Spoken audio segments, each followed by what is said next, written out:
welcome to Creative Block. We're your hosts, Vee and Sean. We interview people in creative industries about their life, work, and hobbies while we doodle jam. We ask people on social medias, yes, because we're on Threads, on YouTube, Patreon, everywhere, if they had specific topics they wanted us to discuss, as well as some drawing prompts. Today, we have with us SAGE COTUGNO. Hi. Hi. Hello. Thank you so much for inviting me. Thank you so much for coming on the show. Yeah. You have such an amazing career because you've worked on a lot of shows that are really beloved, like Gravity Falls, Star versus the Forces of Evil, and you also have a graphic novel / webcomic on the side, and you're currently a supervising director, which is all so amazing. Thank you. Yeah. First time supervising directing, so a bit new to this job, but it's been good so far. Yeah, how do you? Okay, let's just kind of get right into it. What is kind of for you the biggest difference between what you imagined supervising directing to be and what it actually is? I mean, honestly, I feel like supervising directing is one of those roles. I think the higher you get up in the hierarchy, the more vague the job description is. I think everyone knows what a storyboard artist does. People, I think, don't have a super clear idea of what a director does because it's such a different title depending on, between if it was a film, the director is the head honcho, whereas in TV animation, the director is just kind of the head storyboard artist of their particular team in a way. And I would say the supervising director on top of that is basically the head story person of any particular crew. So generally, you're going to come up through storyboarding and then through directing. I was told by someone I would consider a mentor, Ben Girono, who's also supervising director. Yeah, he was on the podcast. He's so great. Yeah, so nice. Everybody listening, check out Ben's episode. He's amazing. he's really, really great. But I believe he told me that basically your job is to get the animatics done and on time and on schedule and on budget by any means necessary. And that's kind of how I approach it. On the show that I'm on, unfortunately, it's an unannounced show, so I can't talk about it that much. It is a show that is being produced at Titmouse. It is going to be going to Apple Plus, and hopefully will be announced soon, but I don't know when. That was my first ever show where I was the first artist on board. Gravity Falls, Star vs. the Force of Evil, The Owl House, those were all shows that were created and showrun by people who are artists first, right?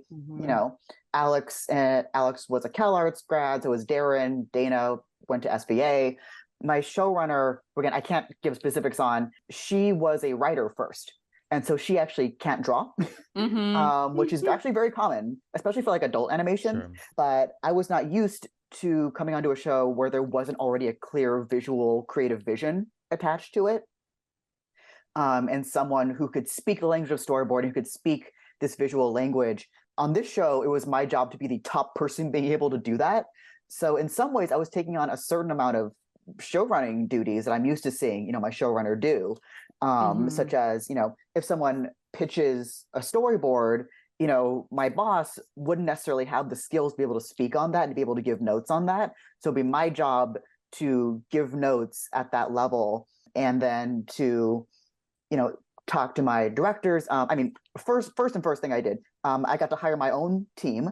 So my entire story team were people that I chose, which was super, super fun. That rules. For better or for worse, that we're going through a tough time in animation right now. We were able to bring on some true stars to do jobs that they are wildly overqualified for. My directors were all absolutely fantastic, and so I was really able to rely on them. So I hired directors, then hired storyboard artists, then hired revisionists. And then it was basically well, here's the scripts. Make them somehow, You figure it out. Yeah, because there's no one else who knows better than you, even though it's my first time doing it at this level, and from there it was just, we had a kind of a loose schedule. Then I determined what the schedule is going to be, and I determined, how each board artist is going to turn in their stuff and when they're going to get critique and, giving critique. And then with the directors, you build the animatics. And yeah, I wouldn't say I have a clear day-to-day idea of what I did, because it was really just like, what does the crew need today? Maybe it needs notes, maybe it needs, the directors need an extra hand, maybe this or that. It really could depend. And that freedom was a little bit fun because I do enjoy, I think, a certain management side of things. I like having things run smoothly whenever possible. And so I feel like I try to model myself, in addition to like the advice that Ben gave. I was at this, oh my God, what is it called? Mount Baldy, which is this mountain. Bear with me. This mountain about an hour and a half away from here, which is the closest place in Los Angeles that you can find snow. And we were going up the ski slope on those little, oh my gosh, what's it called when you get that gondola type thing? It's not a full gondola, but like the ski lifts, the ski lifts. Yeah. And like there was a dude there who was like, oh yeah, I'm actually the manager of this ski lift. So like typically my job is to, be inside to manage people and to like do paperwork and stuff. But it's like, hey, we're a bit short staffed today. So now I'm just like on the ground, just helping people into the ski lifts.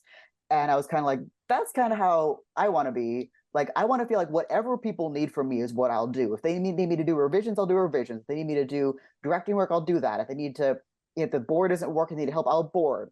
I don't want to feel like, no job is too small for me. I'm here to help in a way. Once I set up my team, which is like, what does the team need to succeed? That's what I'm going to do at any one particular day, I think that's a great way to explain it, because it's such a free-form kind of job. Like you said, it's like, so it sounds like you have an emphasis, like your supervising style is like an emphasis on boards and animatics. How did you kind of oversee design? Because have you been a designer? Have you been through the design pipeline at all and on previous jobs? Well, if you were talking earlier about like, you want to get people in with their stories of their professional failures. If you want stories of professional failure, let's just talk about design for a little bit, right? Okay, so when I was a student, I was really between, did I want to go into story or did I want to go into design? And my decision at any one point in time was basically like, what was I least discouraged about at any one particular moment, I initially, back when I was a kid, wanted to be a storyboard artist because in passing, I grew up in Los Angeles. What I realized is kind of unusual for summer animation, but I grew up here. I didn't know that many people in the industry, but like occasionally would cross paths. And at one point saw a presentation from a storyboard artist who storyboarded, I think like Jurassic Park or something, had done like storyboards for live action. And I was like, these look really cool. Maybe I want to be a storyboard artist. And I really like telling stories. I did always want to write. I always wanted to be a novelist when I was a kid. So the visual storytelling aspect was always what drew me to the medium. And so I thought I wanted to be a storyboard artist. I was able to land an internship at Pixar after my second year at CalArts, and I did not do great. I felt like the least experienced of the mentees. It was my first time in a really professional setting. I honestly don't think I was really prepared for it, like emotionally. I don't think I was mature enough. Also, for me, even though I had a relatively easy transition going from like high school to art school, and specializing in that way, specializing down from like, oh, you have like, 9 different classes and you're doing all these different assignments, going from that to like, you are storyboarding. You sit down at 9 a.m. and then you leave at 6 p.m. and you're storyboarding all day, every day. That was really difficult for me to grasp, I think. And I basically just had like a 3-month-long anxiety attack the entire time I was at Pixar. Whoa! It got really bad. And especially at the very, very beginning, it was sort of oddly triggered by a very specific thing. Like I forgot my laptop when I was going up to Pixar, and I didn't quite... hadn't really accepted how kind of dependent I was on having my little internet friends and little internet podcasts and stuff to distract me from anxiety. And so without that, I just immediately went completely insane. I got nasty insomnia, which I didn't know how to deal with yet. I was so intimidated by that environment. I mean, like Pixar is it's still obviously one of the top places to work, but I feel like at the time was at the height of its power. Like Up had just come out. They could do no wrong. Cars 2 had not come out yet. We had not yet seen the dark side of Pixar. John Lasseter stuff hadn't come out yet. You know, he was basically a god. And being around all these, you know, the top artists in the industry, it was so terrifying. And yeah, my body literally just was like, nope, nah, you're not doing this. And the insomnia is the thing that really got me, because I just didn't know how. I hadn't never encountered it at that level before. And basically, when I can't sleep, I don't function. So I was just really, really in a messed up place. I didn't do well because of that, and also just because, like, frankly, look, the other people were more talented than me. Let's just be real. You know, I was there with Mike Rianda. It's funny because Mike said the same thing. He was like, he said that he felt he was the worst one. I remember that. He talks about it on his podcast. If anybody's listening to this episode right now, check out Mike Rianda's episode and cross-check, because he does. I remember him thinking that he was just like, I can't draw. I'm terrible. That's so funny. Oh my God. Wow. It's like the Pixar effect. It makes you I feel like everyone's in their heads, and you probably felt like you were new, but I mean, I don't know about talented. I don't know about a lack of talent. I feel like that's selling yourself short. I mean, look, there are definitely, I have like a lot of like fond memories of Mike Rianda in particular from Pixar, because like he is the person who like wore his anxiety on his sleeve very loudly in a very entertaining way. And like I have a very strong memory of like, I feel like that anxiety, channeling that and turning it into something that was in and of itself entertaining, made it more okay for everybody else to admit that they were freaked out. Sure. You know? Like I remember, I think it was him, like the first week or so, and like our first ever deadline, and like someone put on like, it's the final countdown as we were working through it. And I was like, oh yeah, let's just, you know, like this is wild and crazy, and like let's just highlight and make fun of the fact about how, you know, stressful this is, you know. And so it's less shameful to say that, you know, I had to go out into my car to cry for like 2 hours after meeting Mark Andrews for the first time, which definitely happened. Oh, wow. To this day, I get a little flutter of anxiety in my chest whenever I smell the particular type of method hand soap that they use in the bathrooms there. Whoa, that's so crazy. Wow. Yeah, but yeah, Mike was really funny. He, I think, slept under his desk a lot. He definitely worked himself to the bone at that internship, you know? That's so interesting. And then he kind of brought it to, he talks about it on the podcast. He brought it to Owl House a little, to Gravity Falls a little bit. Yeah. we also had, like, not to name drop, but just like show like who I was up against in this situation was like Shion Takeuchi. Oh my gosh. In my memory, she was like always the one who was like turning in the top assignments. Wow. Like it was between her and, oh my God, Stanley. Oh my God, I feel so bad I'm forgetting his name. This guy, Stanley, he was the one person who wasn't from CalArts, and he always drew circles around us. He was just like so amazing. And I think he's still up in the Bay Area now working. But it was like really, really talented. I definitely felt like I was really struggling. But long story short is that, you know, by the end of the summer, I at least had my sleep somewhat under control. But I definitely, like, I remember my exit interview, and like, I feel like it was always this big question, like, oh, are they going to hire you on? Or are they going to tell you, you know, are they going to give you some constructive feedback and send you on your way? And I believe Shion and Stanley got offers, and I don't think anybody else did. And I was so prepared to get that like nice feedback, but no thank you, that I think I preempted into it, where I remember coming into the interview, and I think before they could even say anything, they're like, so, and I was like, I responded like instantly like, oh, I had such a great time. I'm so excited to go back to school, and I learned so much. Thank you so much. Like, I didn't even allow them the opportunity to like have to. You break up with them first, so they can't break up with you. So it's been great. It's not you, it's me. It's like a little bit of like, I feel like, to me, it feels like a Japanese instinct. I'm half Japanese American. Of this instinct to spare somebody else the pain of having to go through an awkward social experience. So, you know, like, I want to spare them the discomfort of having to tell me that I don't have a job, you know?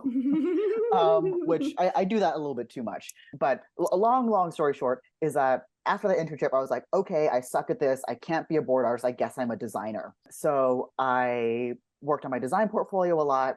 2 years later, I landed an art internship at Pixar. And that's when I discovered that I definitely did not want to do design in any way, shape, or form. Oh yeah. How did you figure it out? Okay, so the story there, I have so many Pixar stories. I'm sorry, but you said stories of professional failure. You're good. We want stories out of you. Thank you. Yes. So second time I was at Pixar, I to this day am convinced that my mentor must have been like drunk or high when he hired me on, because like it truly doesn't make sense why I got this job. So in my last film for CalArts, I did this little short film called Kagemono. It was about this little fox who finds this shadow mouse and gets into trouble. I had one page that was little impressionistic watercolor drawings of the environments in that film. And for some reason, my mentor looked at my entire portfolio, in which that was the only page with real environments on it, was like, this motherfucker wants to draw plants all day, every day. And so I was the one intern at Pixar. And also for those who don't know, and I literally don't even know if this is how the internship works anymore, but back in 2010, 2012, there were kind of two types of internships at Pixar. One was a classroom-based internship, or was basically just, it's like taking the most intense storyboard class of your life. That was what the storyboard internship was. And then you had other internships like art, where you're basically working very low-level stuff on production. So it's actually doing professional work. Wow. Incidentally, I think the only reason they're allowed to do that is because they are non-union. So questionable stuff there a little bit, but you know, at the time it was fine. I didn't mind it at the time. Oh my gosh, you're drawing such lovely things, and I've not contributed at all because no, you're good. You're talking. You're saying a lot of stories. Yeah, it's like all great. Please keep talking. Okay. So where was I? So yeah, like the two different kinds of internship, and so you were working on the production. On production, and I was specifically working on the film that would become The Good Dinosaur. Do you remember that film? You probably don't. That's okay. I mean, oh, do you? I mean, I don't want to. No, okay. No, I remember. I just remember that when it came out, everybody in like animation, at least in France, was like, "It's really beautiful." I was really excited about it because I like this. Like, I don't know, I like the little boy design. I was like, "It's so cute," but then I don't know, and then I never watched it for some reason. Oh, you haven't seen it? No, but it looks beautiful. The trailers are absolutely amazing. I think it was one of these movies where you could tell that like, oh, this is a movie they're doing to test out their tech. You know what I mean? Because I remember it was one of those where I was just like, oh, look at how beautiful the water is, and like that kind of, I remember those kind of comments. Okay, the wildest thing about that, and like pausing, like, can I tell this story? I think I can tell this story. I'm not going to work in the art department at Pixar, but they probably don't listen to this anyway. It's cool. Yeah. The first time I was brought on, Brave had just come out, and internally, what they were saying in the art department was like, "Oh, Brave, yeah, they're just going for that like photorealistic look. That's not very interesting. Where's like." We, on the other hand, are so cool on The Good Dinosaur because we're doing impressionistic storybook style art. It's going to be so like painterly and not realistic at all. And that is going to be our big advantage. And then The Good Dinosaur kind of collapsed halfway through while I was making it. I swear it wasn't my fault. But Sage, it was all you. I wish, I mean, honestly, I did screw up massively, which I'll get into in a second, but I mean, conveniently, the larger thing was that like the point is that the film was completely redone from scratch, and then it got redone in a totally different style that was like photorealistic. So I was like, oh well, okie dokie. If you're ever wondering why the characters look so cartoony and the backgrounds look so realistic, that's why. Oh, that's so interesting. To look completely different. Anyway, so at the time, it was about ready to head into production. Right. And they were like, oh, yeah, our story is so solid and our art style is so great. We're not going to be like Brave. We're going to get 99% on Rotten Tomatoes. I feel like when you're like a top studio, you're very aware of like, oh, all of our films got 99% on Rotten Tomatoes. Like Toy Story 3 got 105%. That is so true. I didn't know. That was the thing that I wasn't expecting when I worked on feature, or like when I worked on Spider-Verse, is that that mentality right there, where people are like, well, yeah, they're thinking about the ratings, they're thinking about the awards, like they're like, you're not just working on a movie, you're like working on the movie with the goal to win all of the, and I think that's just a lot. That's it's like you're just the a younger lot. brother after all your other brothers were on honor roll and they were valedictorian, Yeah. and then you're living in the shadow of this huge family of successes. No, it's so much pressure. And I think like, yeah, it's weird where like then your success being a first-time director, like imagine how incredibly difficult it is to get that director spot at a studio like Pixar, and then to get merely a 92%, you're suddenly considered a failure for something that 99.9999% of the population will never get the opportunity to do. Like, I like to use the phrase, having been through development a few times myself, of like, I'm very fortunate to get the opportunity to fail at this level, you know? But like, I can't imagine, being in that position at such a studio like that with such pressure. I'm also like kind of two minds about that mentality where like, yes, I get that's incredibly a ton of pressure. I get that, chasing awards is, it's a questionable motivation. At the same time, I've also developed primarily at Netflix, where the goal is, please the algorithm at all costs. Sure. Sell your soul. Who cares about awards? Who cares about prestige? Who cares about making something that's, I don't want to say like, oh, they don't care about me. Of course, they want to make things that are good, but they want to make things that are popular at any cost. And I feel like that's the two dichotomies. Either you're awards chasing, or you're chasing being appealing to every single human being on the planet, every single possible consumer base. And to me, that's a little bit more soulless, That's so crazy because it's like the two extremes. It's really the two extremes. But then it's also like, I don't know, a part of me is also just like so jaded because when you read a couple of these articles about like what it's really like at the Academy Awards and stuff, like most of the time they just don't really watch the movies. Like people voting, they just usually vote for the Disney or the Pixar movies because they have a brand name, and so they're like, oh well, these have been good for the past 10 years, so I'm just going to keep casting my vote without watching all the movies. So when you take that into account, you're kind of like, does anything mean anything?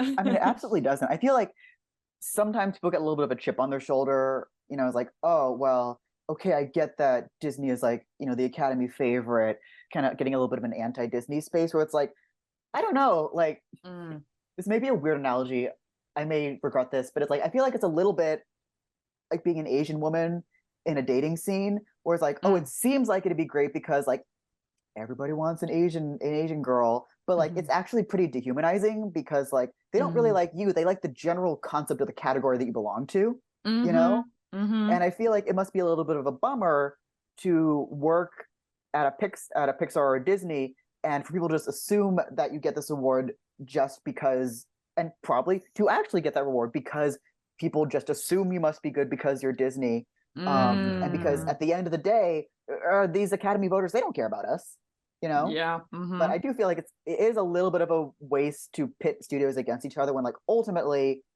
the real issue is, the fact that we just don't get the respect that we deserve as an industry, right? Oh yeah, 100%. It's also like so crazy because like you mentioned, this kind of like, just because there's so few animated movies, like then it starts being like a studio war. Whereas when you think about studios that make live action, I'm pretty sure like Warner Brothers like comes out with a couple different live action movies, and same goes for like Disney, and same goes for like all other kinds of studios. And so then they're not really it's not really like a studio war. It's like actually movies pitted against each other because they come out with multiple movies from the same studio. It's really interesting. Are you able to think of an instance where, because people have getting an award or pleasing everybody or whatever, because people have that on their mind, it affected a decision in the movie or the show that you were working on? I'm just curious if it ever affects like actual decisions on purpose, or whether it's just a general anxiety. I mean, I will say, like, I've definitely made some, relatively minor choices in my comic out of fear of like, what if people misinterpret it this way? I should make this like absolutely ironclad. It's like when you go on Twitter and you find someone who's made like 20 caveats to the statement of like, I like ham sandwiches. And it's like, just so you know, this isn't saying they don't like other types of sandwiches. That doesn't mean that, people who don't like ham sandwiches are bad people. It's that kind of, it's like that Twitter defensiveness of like a desperate fear of being canceled, Oh my God. No wonder you have anxiety. That's just living in your head like ham sandwiches. Yeah. That's so that's so true though. I feel like it's something that's been like happening to a lot of like cartoonists / animators, just because we're very online and we read a lot of the reviews and we see everything. And there's also this kind of like funny idea, I guess, on 4chan that we never go on there, and it's like we have a computer on the internet. We're aware that this website exists, so we're looking at the hurtful reviews for sure. Like we're reading them.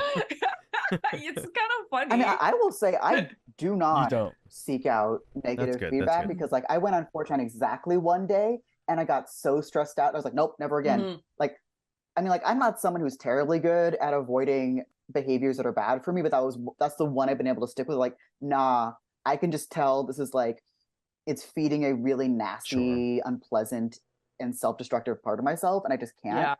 I think I've also been pretty decent so far at staying off of Goodreads, because like every single author will hammer home like, do not go on Goodreads ever. So I'll be like, cool, I just won't, because I know it's gonna hurt my fifis, and like we're just hanging on by a thread as it is.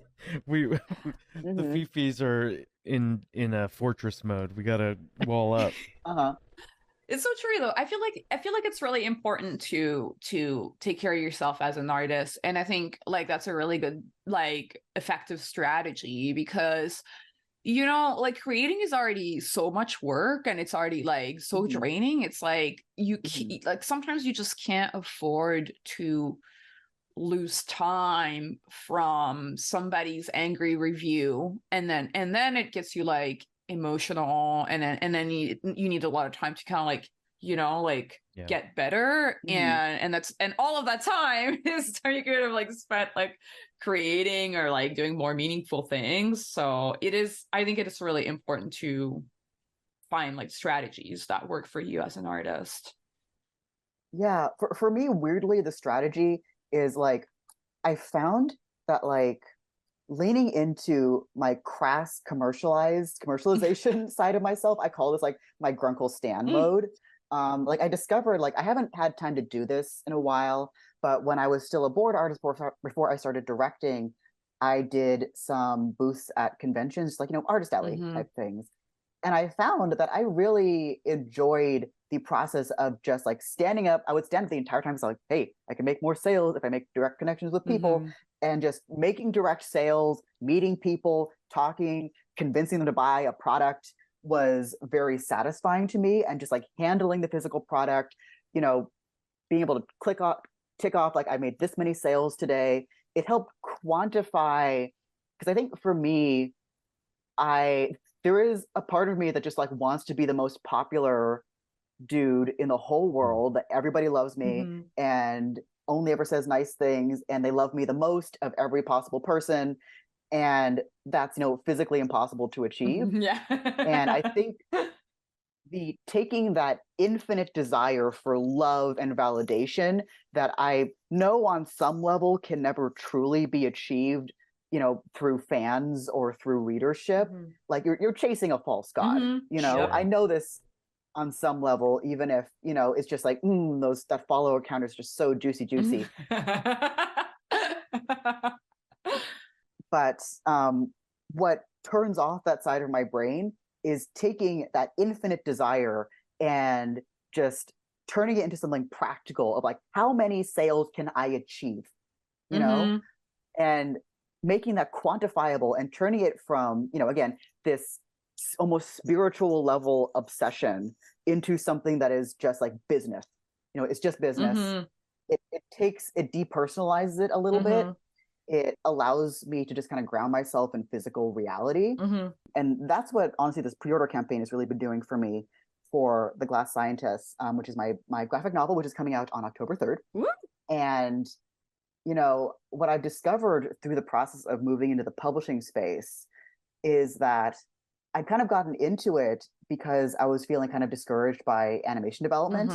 I started my publishing journey after my very first project, my absolute baby, my beloved child, that I had at Disney Television Animation got shelved, which for me was like a massive, like, worst nightmare situation. I remember when I first started at Disney, hearing a story, I think by like Yonan Vasquez, who I think had a show that was in development, and him saying that, like, hey, we had the show in development, it was canceled, now Disney owns my ideas, and I will not get them back unless I can pay them like $2 million or something.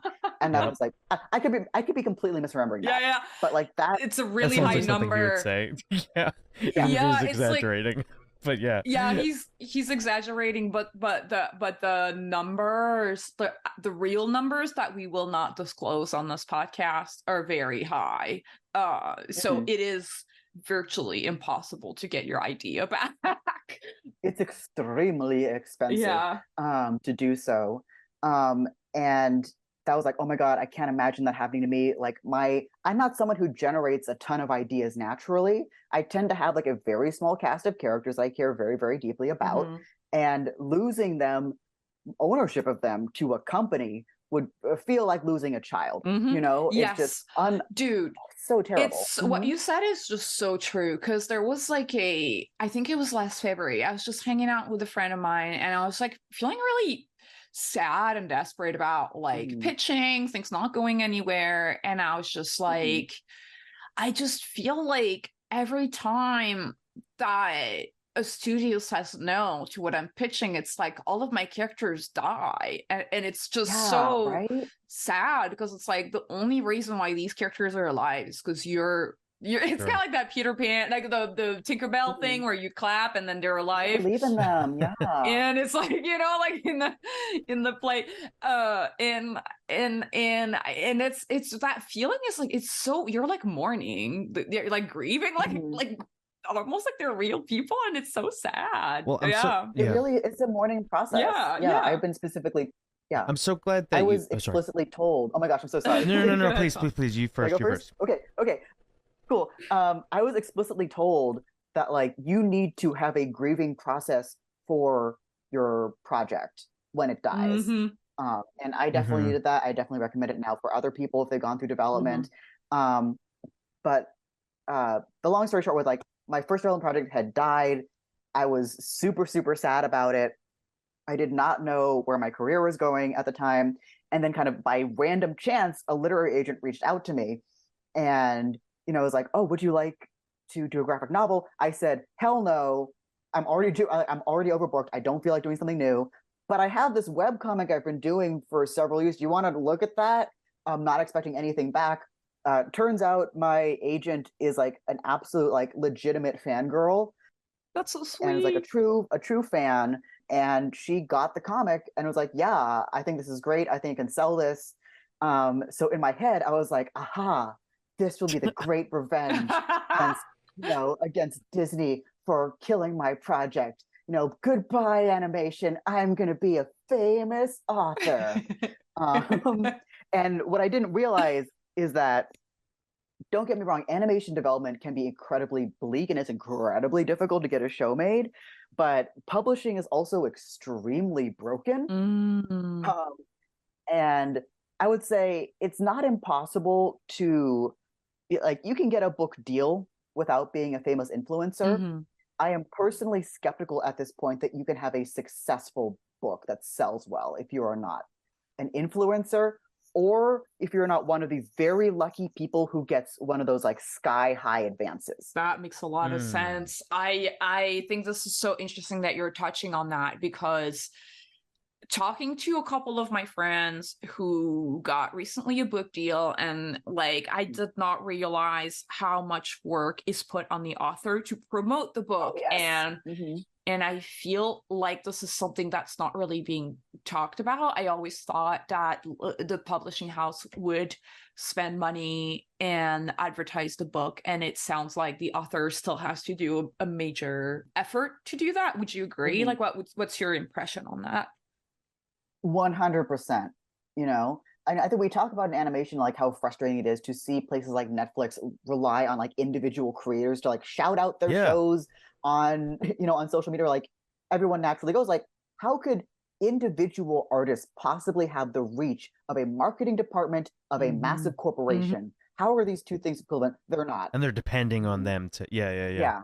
Well, it turns out that is just the standard in publishing, you know, across the board. You know, they put them, they put their money behind a very small number of mega lead titles, and everybody else, a lot of it is you doing the work, you know?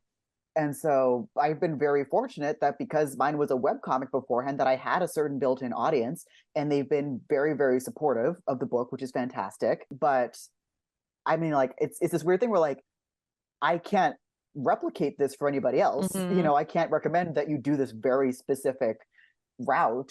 I guess my main takeaway is that like publishing will not save you. That is like, there is a bleak side once you've been accepted. You know, it's rough. Yeah. That's so, man, you know, because I feel like a lot of artists, or at least me, kind of are in that phase of like, like curse you, animation. I'm just gonna go on my own merry way and go to another industry that will be kinder to me. It's interesting to hear that that's been your experience, and you've been doing The Glass Scientist for 8 years, so you have 8 years, like a really great fan base thanks to like the amount of time you've been. Can you tell us a little bit like what it's been like working on the comic for all these 8 years? Like kind of how did you come up with the idea, and like did you know from the start where you were going to go with the full story?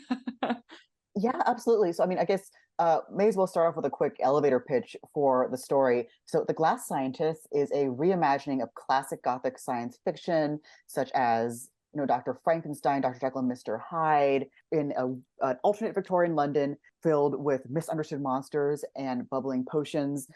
It follows a reimagining of Dr. Henry Jekyll, who is trying to start a society for mad scientists in the heart of London, where they can, you know, defy the laws of nature in peace. Of course, he has a dark secret. If you know, I imagine most people know the story of Dr. Jekyll and Mr. Hyde. You know what his secret is. He's trying to keep it. And if that secret ever gets out, bad things will happen. Well, you know, the secret suddenly becomes, you know, very, very much in danger of coming out when a mysterious stranger arrives, kind of bent upon destroying everything he's ever built. So that's my little elevator pitch for the story. Obviously, if you like mad scientists, it's for you. It's got some slow burn queer romance in there. It's got pretty men, which is, you know, not a inconsequential reason for starting the comic. Yes. But let's see. I actually started while I was working on Gravity Falls. I'd had the story in a rough format for a very long time. This actually goes a little bit back to stories of many professional failures. And the short version of this was I did very, very badly at that second internship at Pixar as well. And while I was failing out of that one, I was also coming out as gay. It was a lot. That second summer it wasn't insomnia, but it was gayness. It's always something at Pixar. That's where you go to find yourself. Yeah, I mean, honestly, like being gay is much easier than insomnia. Oh yeah, insomnia sucks. Hot take. Yeah. It is, yeah. I feel like insomnia is like, it's like the bell jar, if you've ever read that. Like, it just instantly destroys your will to live very, very quickly. It's very bad.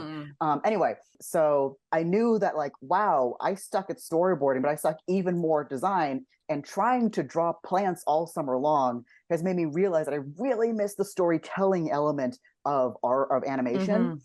So I applied at the same time for this training program at Disney Feature Animation.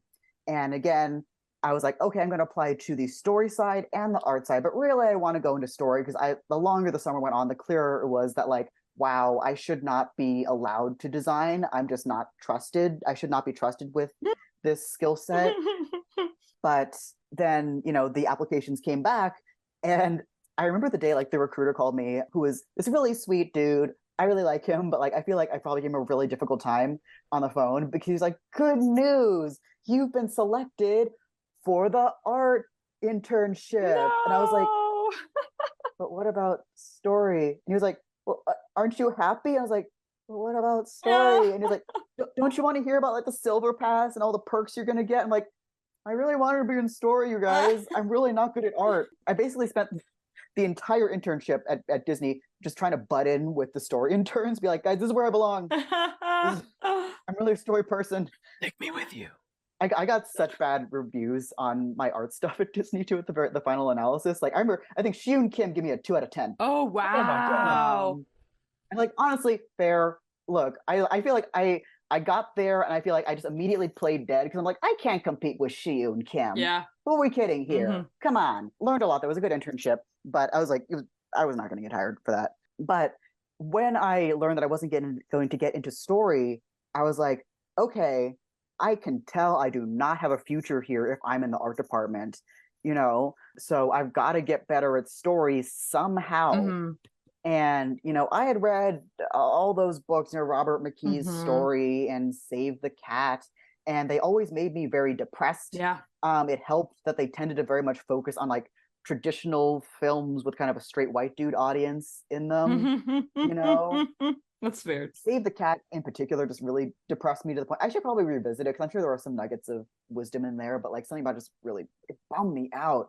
And so I was like, how can I teach myself story in a way that doesn't depress me? Because like when I'm on my own, I feel like I love this, but then when I do all the things the film bros tell me to do, I just get really sad. The film bros, and that's I feel so like... funny. It's so true though. What you're saying is so true. Is like there's definitely like it's like if reading all these books is reading only how to write shonen, and it's like, but what if I want to write shoujo?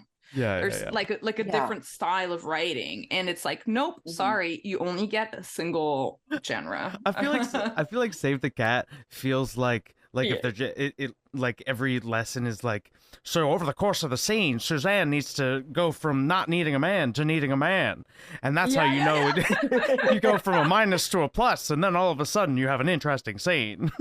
Or like, there was another book, I'm not going to name it because I otherwise really enjoyed this book, but like it was great story structure advice all the way through, but then like halfway through it's like, and now we're going to talk about gender in stories. And it's like, here's what women write and here's what men write. And there was like so much gender essentialism, I think, during that time. Yeah, dude. I feel like honestly something that also kind of like bummed me out with these books is that like it's kind of like how to make women a prop 101, and that's just kind of like come on. But it's true that once you're able to just kind of like, all right, I just need to do a little bit of like mental gymnastics and just kind of take the advice and just swap out all these words for other words. You gotta read the section that was only for men. You gotta read those and you try to apply both of the advices. Oh my gosh, But yeah, the long story short was that, I was like, how do I make this fun for myself? And I was like, well, maybe I'll just try taking the story that I've had in my head for ages and like actually try to hammer it down into a proper structure. So what I basically did was that I would go to my trainee program every day, and then every night I'd go home and write one scene from The Glass Scientist. And just over time that became a draft, and then that became a second draft and a third draft. And it eventually evolved into what would become the outline for the final story. And it hasn't changed a ton since then, which is kind of fun. I mean, like, I think there are like some significant things that have changed, but I am still largely working off of the story that I meant to write at that time. So that's how that kind of got started. And then I decided to actually start making it, because initially I was like, this is a story, I don't know what to do with it. I finally landed my first storyboarding job on Gravity Falls, and kind of had like a little mini version of what happened when I was at Pixar, where like, oh my God, this is my dream job, I'm so excited. But then having the realization of like, oh, this now means that all day, every day, I'm working on somebody else's stories. Yes. You know, and going from, you know, school where you're working on your own stuff all the time, that was kind of hard. And I really wanted an outlet for my own creativity. And so I was just like, a webcomic, why not? You know? And I actually started it with a prequel comic. It was called Bleeding Heart. I funded it through Kickstarter. That was really good. I definitely always recommend that people, before starting like a long form epic story, definitely try like a little mini story to just test out the process of creating, get all the kinks worked out, figure out how much you like the actual process of making a thing. Yeah. So I definitely recommend that. It was very helpful for me. And then that campaign did quite well. And then off of that, I was like, well, I've got some momentum. I may as well make the comic now, you know? And so that's basically what I've been doing ever since 2015. Wow. That's so interesting. That's so crazy. And I totally relate to what you're saying about like, you're working on other people's like ideas and then you start to feel like, but what about my ideas? And yeah. So that's also really interesting that you did a Kickstarter. Do you feel like, so what was your idea for the Kickstarter? Did you want to like, what were the goals? Were you trying to get it printed or were you trying to get yourself paid for a little bit while you were making the comic? Honestly, I feel like my goals in publishing are often more just like emotional goals, you know, because like, I was fortunate, like I had a full-time job. So I was doing fine in that space, or just, it felt just like, well, like real comic artists, you know, real indie comic artists do Kickstarters. That's so true. You know? Yeah. And like, if I'm being real, like that was sort of the motivation also for, you know, traditional publishing. I think I've heard other people talk about it. I don't think it's just me being super, super shallow, where I think a lot of the motivation for traditional publishing nowadays, because, you know, it's no longer the only vehicle to get your books out there. If anything, indie publishing makes a lot more financial sense for a lot of people. The main draw for traditional publishing is that validation, that institutional validation, that like, this is what it means to be an author. And I think that, in a weird way, it was kind of like, everyone that I looked up to had done a Kickstarter. So like, I want to be like that, to be real. And it was also just like to get some money to print the thing, because it was already done. I was just looking to, you know, make enough money to like do a small print run. I see. And, you know, it blew past that goal in the first day, which is super great. Love that. Oh, that was that's amazing. awesome. Wow. Yeah. But again, it was a very modest goal. I will say that much. What was the goal? I have a theory. Okay, here's my big theory. I have a theory that if you're going to do a Kickstarter, you should aim for 10K maximum, because 10K is manageable, but anything over 10K is a stretch. I aimed for 1,000. Oh, okay. Whoa. Nice. Okay. Yeah. Extremely low. Yeah. It really was the simple calculation of like, how much would it cost to print 300 copies of this? Oh, nice. That's perfect. There you go. Yeah. So it was very, very reasonable. And, you know, I do think that is kind of the nice thing about only, you know, really, I'd already made the thing. So I was just trying to do the physical printing costs of it. Not having to, you know, pay artists or anything. So that helped. I do agree. I feel like there's something about having like that lower threshold for success. I think my theory, which is purely observational, I have no idea if this is accurate, is that like, it just looks nice if you could hit your goal. That's what I think. Okay, that's what my theory is. It's like it's better to hit the goal and like people go past it rather than not hit the goal. Yeah. And like part of me, like, I really am curious about the psychology of things like this. And again, this is pure speculation, but it's like, I think online there is a massive stigma around perceived failure, if that makes sense. And so like, if you are already perceived as successful, then they'll often motivate people to want to get on that success train and to help encourage you. Whereas if you see someone floundering, I think that just like, it makes people stressed out, you know?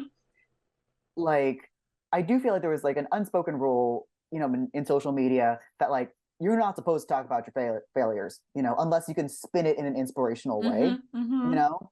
Like, I'm comfortable telling my stories about Pixar because like, I'm doing pretty okay career-wise now, and I don't feel the need to go back to Pixar, you know? Yeah, totally.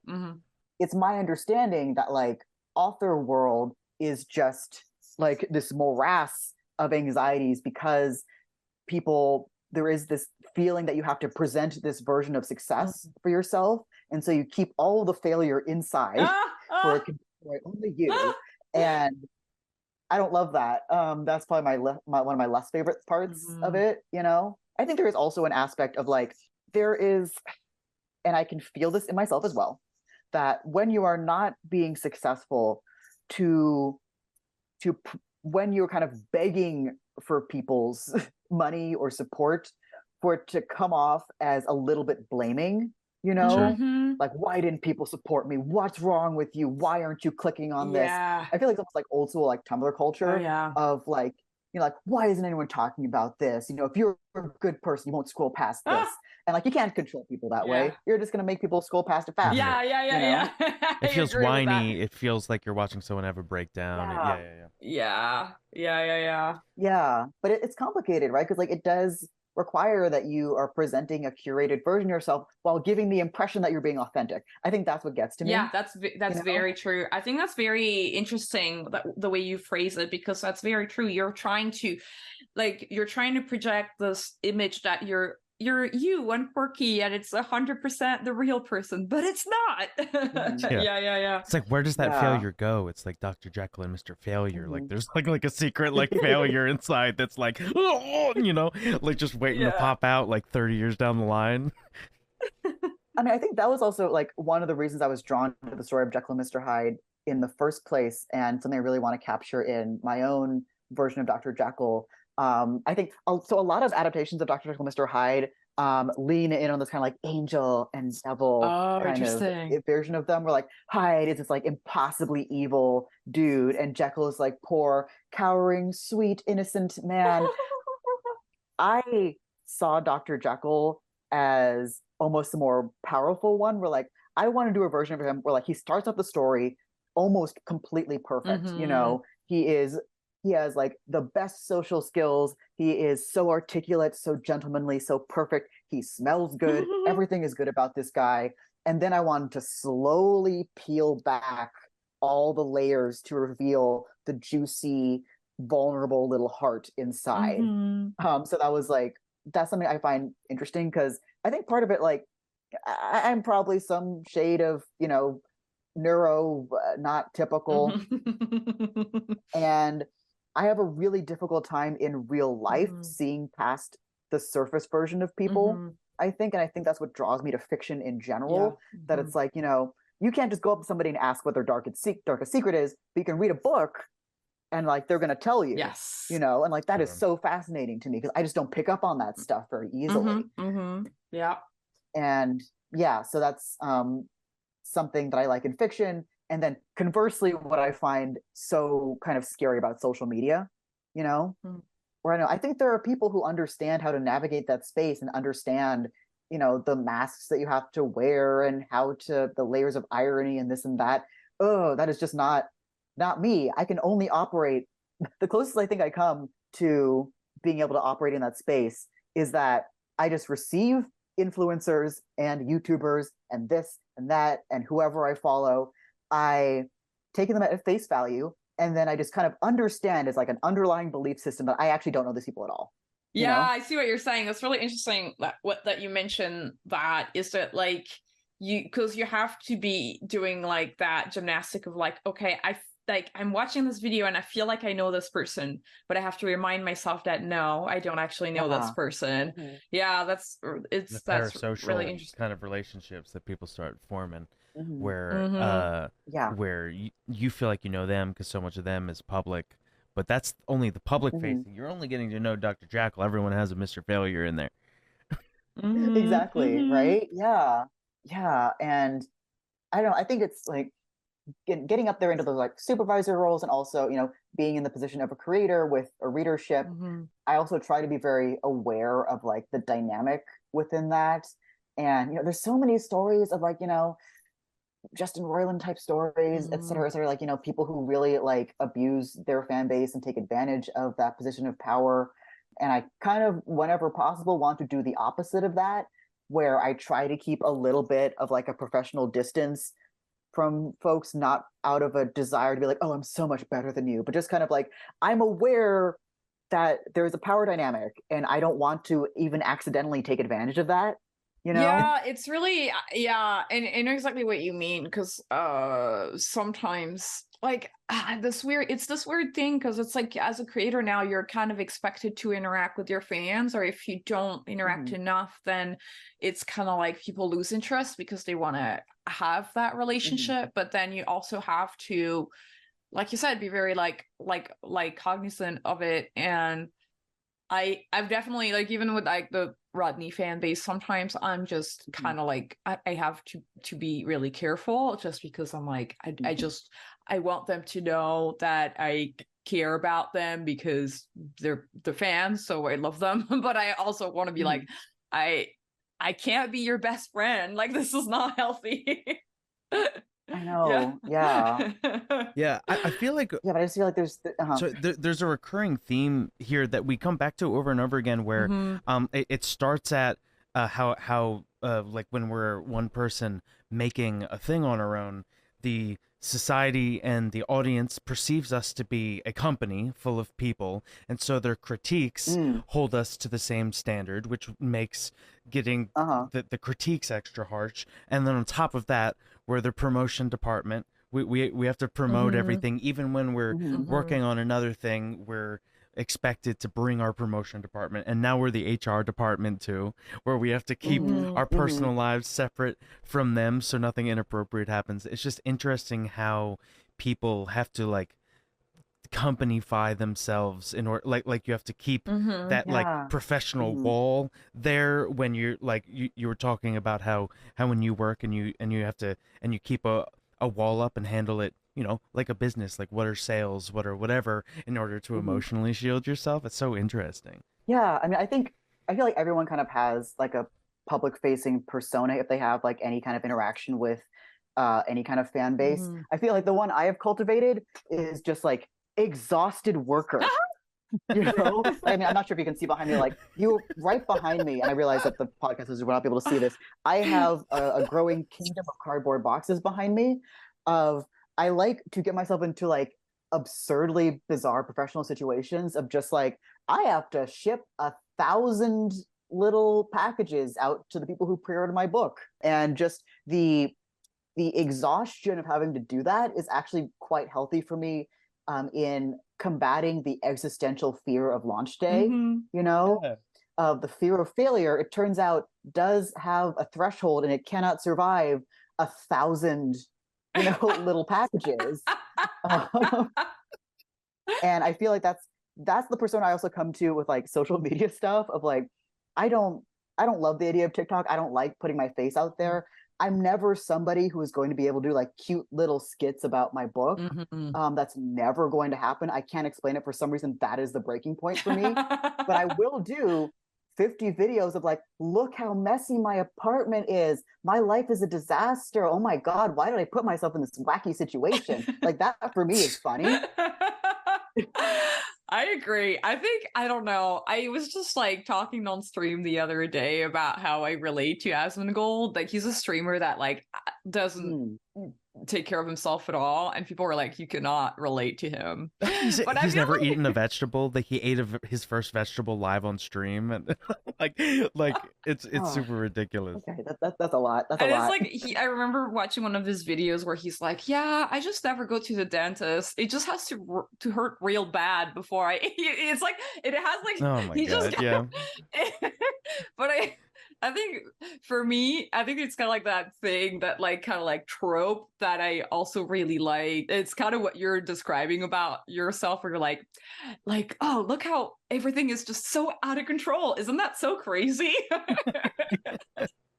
I mean, you're talking about that streamer. I do have to caveat that, like, I think of the ways that one's life can be out of control, mine is definitely not. I feel like mine is very much the Burbank version of out of control, where it's like, I've got too many model airplanes. There's nowhere to store them. I don't know how to hang a shelf. Yeah. Where do I put them? I don't have a hammer. Like, because of my history, because of my history with insomnia, like, I am very religious about, I need to get my 8 hours. I've never been able to pull an all-nighter. I can't drink because of my Japanese genes. It fucks up my heart. I mean, I can drink like a little bit, but like I literally have like a weird like heart rate response to it. I have a pathological fear of anything smoke related. So like I don't have fun in ways that most people would consider fun. A lot of my life is very boring, and to some extent I like having routines and stuff, but like then there's, I guess, the Mr. Hyde side that occasionally just like craves chaos. And I think that's the part that finds humor in like the cardboard kingdom. Or like yesterday we just found a gigantic solid wood desk at a construction site and then just like carried it home. And then like I almost sweated to death, but like it got me through because I'm like, this is a weird thing to be doing today. And sometimes I just like to do a weird little thing just to like bring a little bit of spice into my life. So. In the same way that cottagecore exists, it makes me want to draw exhausted worker chic.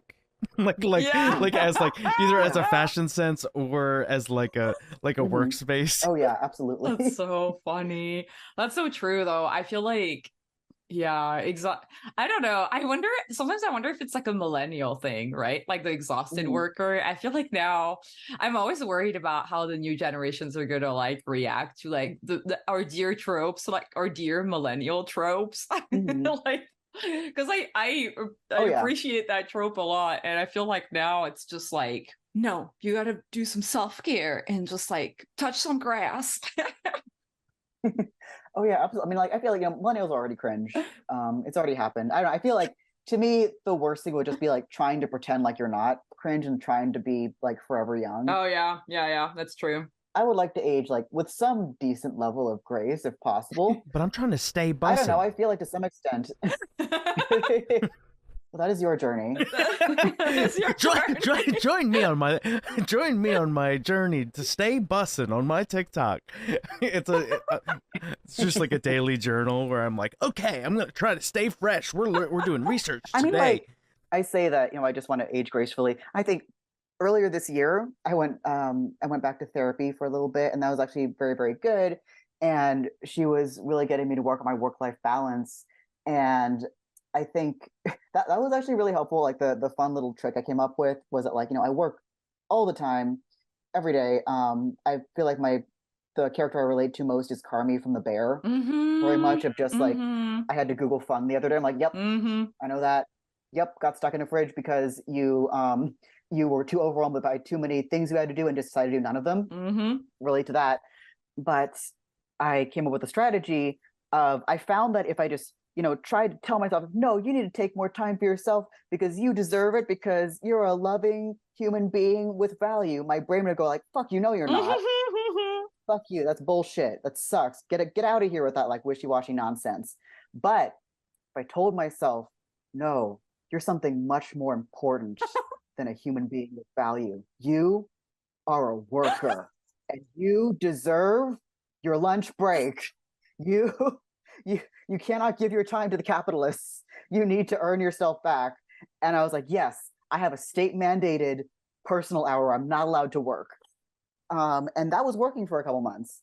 Then the book two deadline hit, and that kind of went out the window. But I know that there is a healthier lifestyle somewhere that exists that I'm capable of achieving, that I have unfortunately voluntarily chosen to forego for the time being because of this current crunch time. But like, it exists in theory somewhere. Yeah, that's like, that's so tough, dude. Because I do feel like when you're a board artist, and especially because you started on Gravity Falls, but then you worked on Star Versus, and that's a board driven show, and those are like really tough. So when you work on these shows, like you have to put so much of yourself in it, and I have this theory that like if you're gonna be a board artist, and you kind of have to be a workaholic, because I feel like it's like that personality type just works best, just because it's like the demands for the job are so high. So getting out of it, I will say I worked very few late nights as a storyboard artist. Oh, really? Okay, tell us your tricks. How do you help me? Yeah. I like I said, I'm like a habit-oriented, boring Burbank core motherfucker where I'm like, I know how to regulate my energy levels, where like I have creative thought processes at the beginning of the day. And so I always have this very solid routine of like coffee, breakfast, to work for a couple hours, kind of plan out your creative decisions for the day. And then it's lunchtime, you come back, you're sleepy, it's hot outside, you're tired, and then you just execute while listening to a podcast. That makes sense. And so like I could just be very, very regimented in that way. And so I was actually able to, you know, go through almost my entire storyboarding career doing very, very few late nights in that way. I think it also helps that I didn't work at Cartoon Network because I've heard stories. Yeah. You know? Yeah, I feel it's true. I do feel like Cartoon Network, I don't know what it's gonna become now just because of like the current state of things. But I definitely feel like Cartoon Network had that vibe, that it was just because when I was there, it's just this thing where it's like the shows are hand drawn, and so you need to really make the boards super tight. Oh, so tight. Yeah. Oh my goodness. And then on top of that, it's all board driven, so you have to write everything. It's just a lot. It's just a lot. And then I think because they started winning a bunch of awards, everybody kind of got in their heads about it, and it was just like we gotta try to make the best, most beautiful boards possible.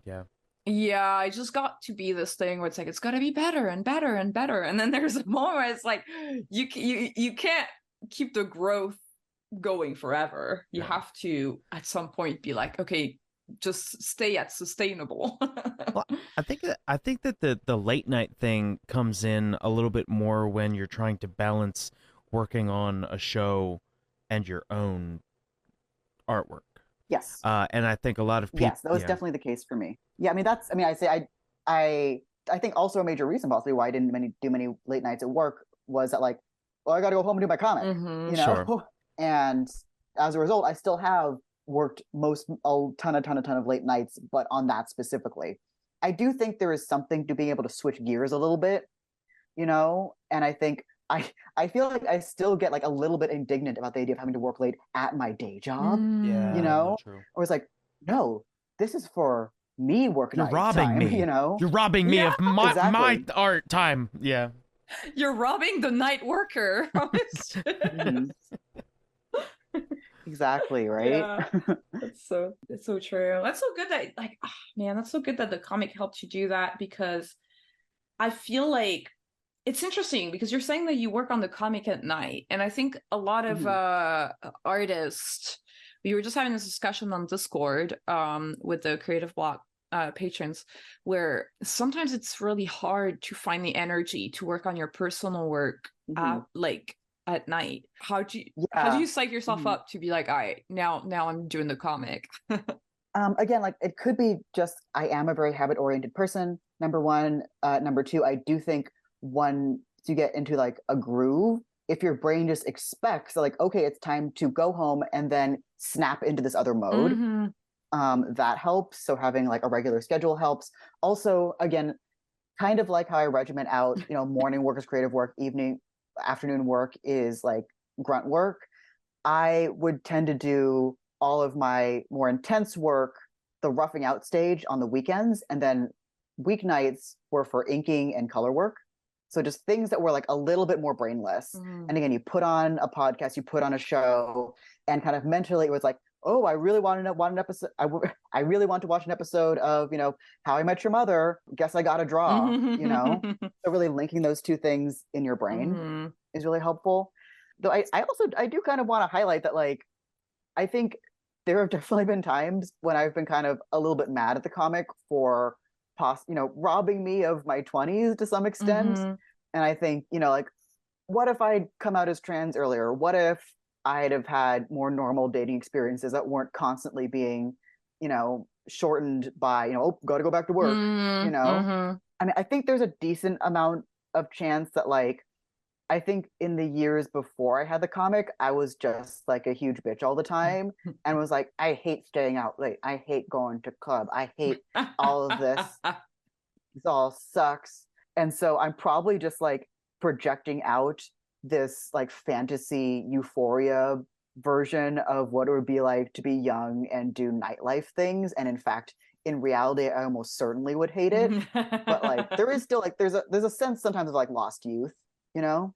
Yeah, I think that's something that's very interesting that you're bringing up, because I do feel like that is something that happens pretty often with artists, in terms of like you grind so much to like get your show picked up, or like develop, or like you know, like be everywhere and stuff, and there's definitely this part of your life that can feel like it disappeared. I think that's a really interesting point that you just brought up. Yeah, like even going back to when I was in school, I had this sensation often of like I would have to like copy off of my non-art school friends' life experiences, like I was like, you know, cheating on a test. We're like, and also I came out as gay probably a little bit late, because I feel like, you know, this is entirely possible, this is just my impression of the school, but it felt like at CalArts there was this big divide between the character animation people and everybody else. And it felt like the character animation people, like we were the ones who were professional, we were focused, we were artists, and we were gonna get jobs out of school. And all those other people, you know, they're just like frou-frou, and they're out there partying and having sex and not being serious people. It's that meme that like, I studied the blade while you were. Yes, exactly. I mean, like, it's complicated though, because like I do think there's something to like, it is incredibly difficult to get into these professions. And I think, you know, college is so expensive. And the idea of spending, you know, so many tens of $1,000s a year, and to not even be able to get a, you know, to spend it partying as opposed to getting a job, it does, even to this day, feels, you know, like, oh, I wouldn't feel comfortable doing that, you know. But like I had friends who were having fun and learning how to have valuable friendships and things like that, and date and become gay and all of these things. And I came out because I was at Pixar the second time, and at least I wasn't, because I said I wasn't having a total anxiety attack the entire time, but I was on one level desperately trying to do well. On another level, I think part of my brain was like, I just don't want to draw leaves anymore. I'm so tired of I drew so many leaves, you guys. I can draw leaves so well right now.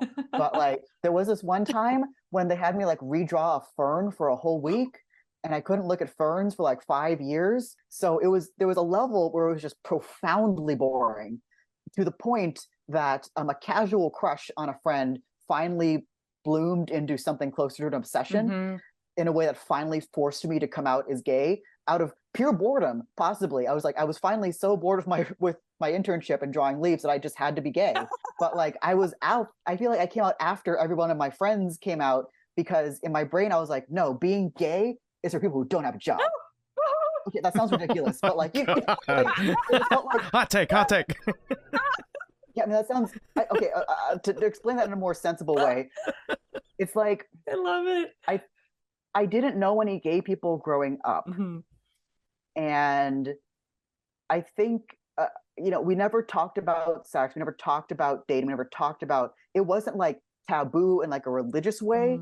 It was this very specific attitude that I grew up in the environment that I was raised in, of like, oh, that stuff is for other people, for, you know, like that's not like us, because we are smart and talented, and we don't need, you know, drugs or drinking or sex or anything, because like we're just smart. Yeah, you know, we don't make our lives harder than it needs to be by our, or just like those things are silly and frivolous.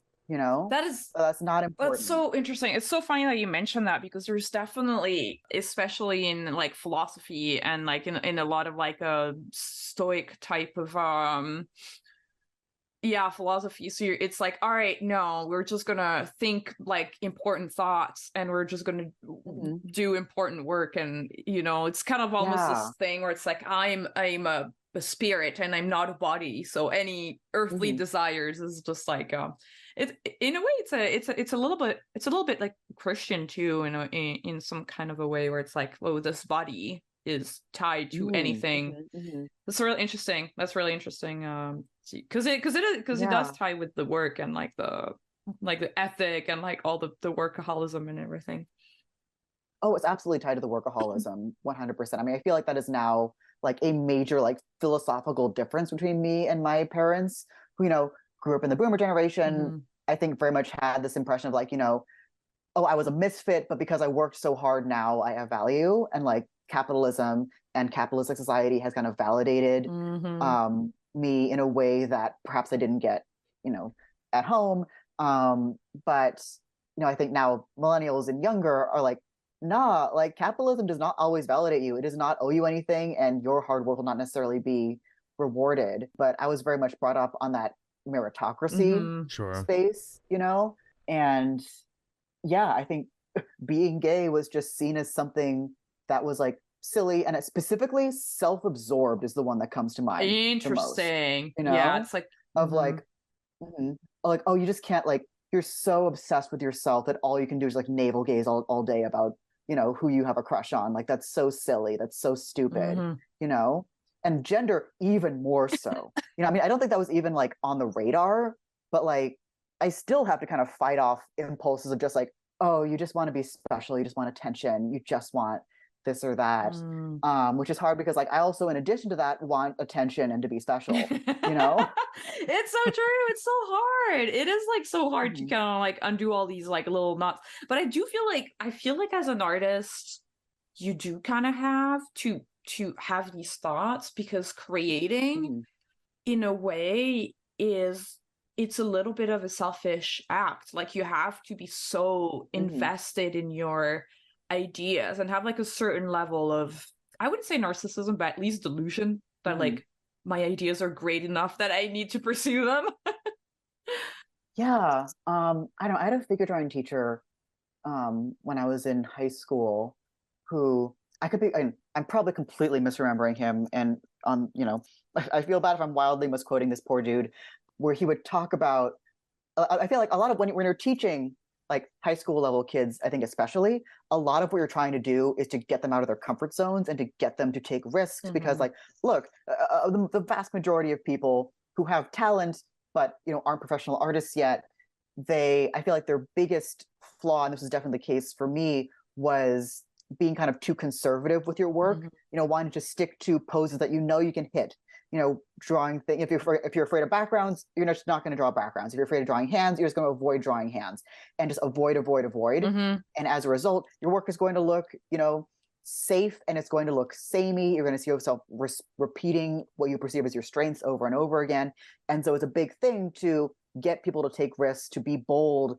And one of the ways he described it was like, you have to think of yourself as like the most selfish and egotistical possible creator, which I believe he described as like an opera director. Oh, interesting. Like, imagine yourself as if you're making an opera. That's so interesting. Like you just have to be so arrogant and so full of yourself and believe that you were like the greatest person on earth in a very specific controlled situation. That's so funny. That's so interesting.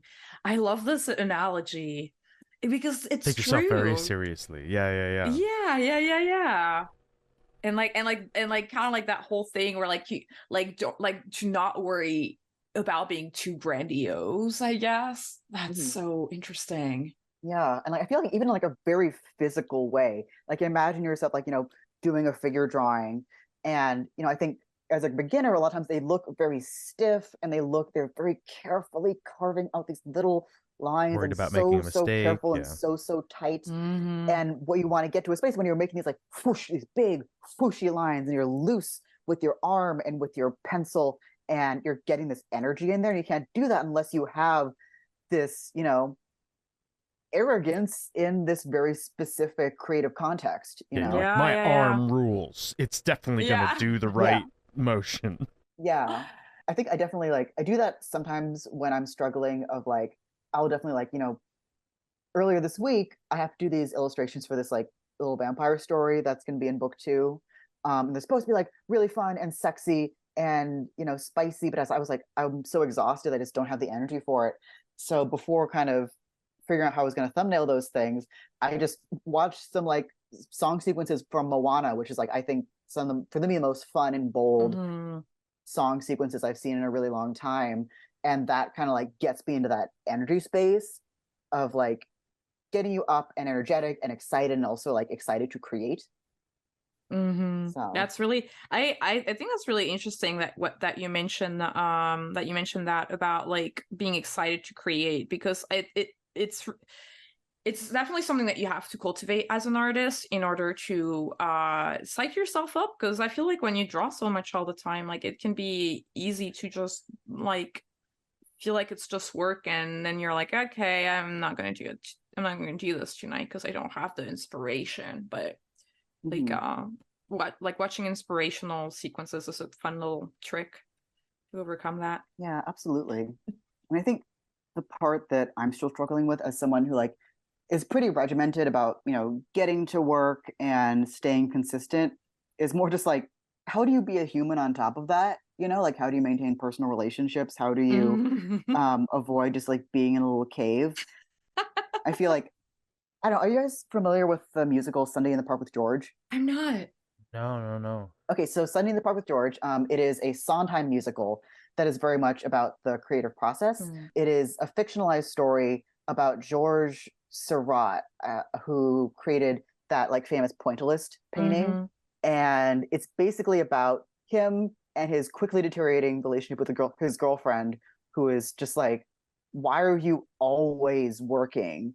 And I feel like it's simultaneously a very fair depiction of both the frustration that a partner would feel in that situation, but also I think so beautifully captures that obsession and that compulsion to create and the feeling that like it's just something you have to do, and there's beauty in it and there's terror in it.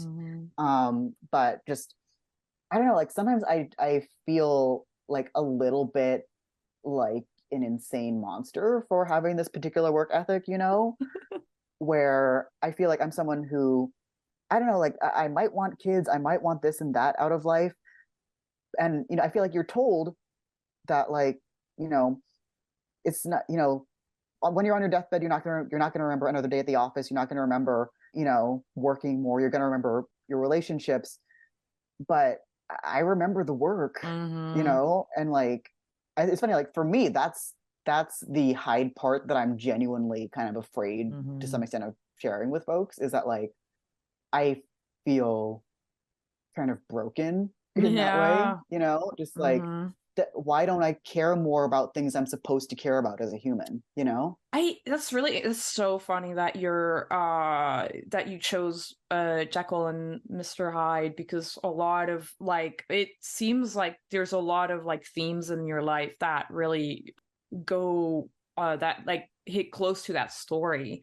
And I think like the work life balance, it's so hard. I feel like some people just kind of hit it like naturally. It's funny because we've had guests on the show that are just kind of like, the work is just the work, it pays the bills.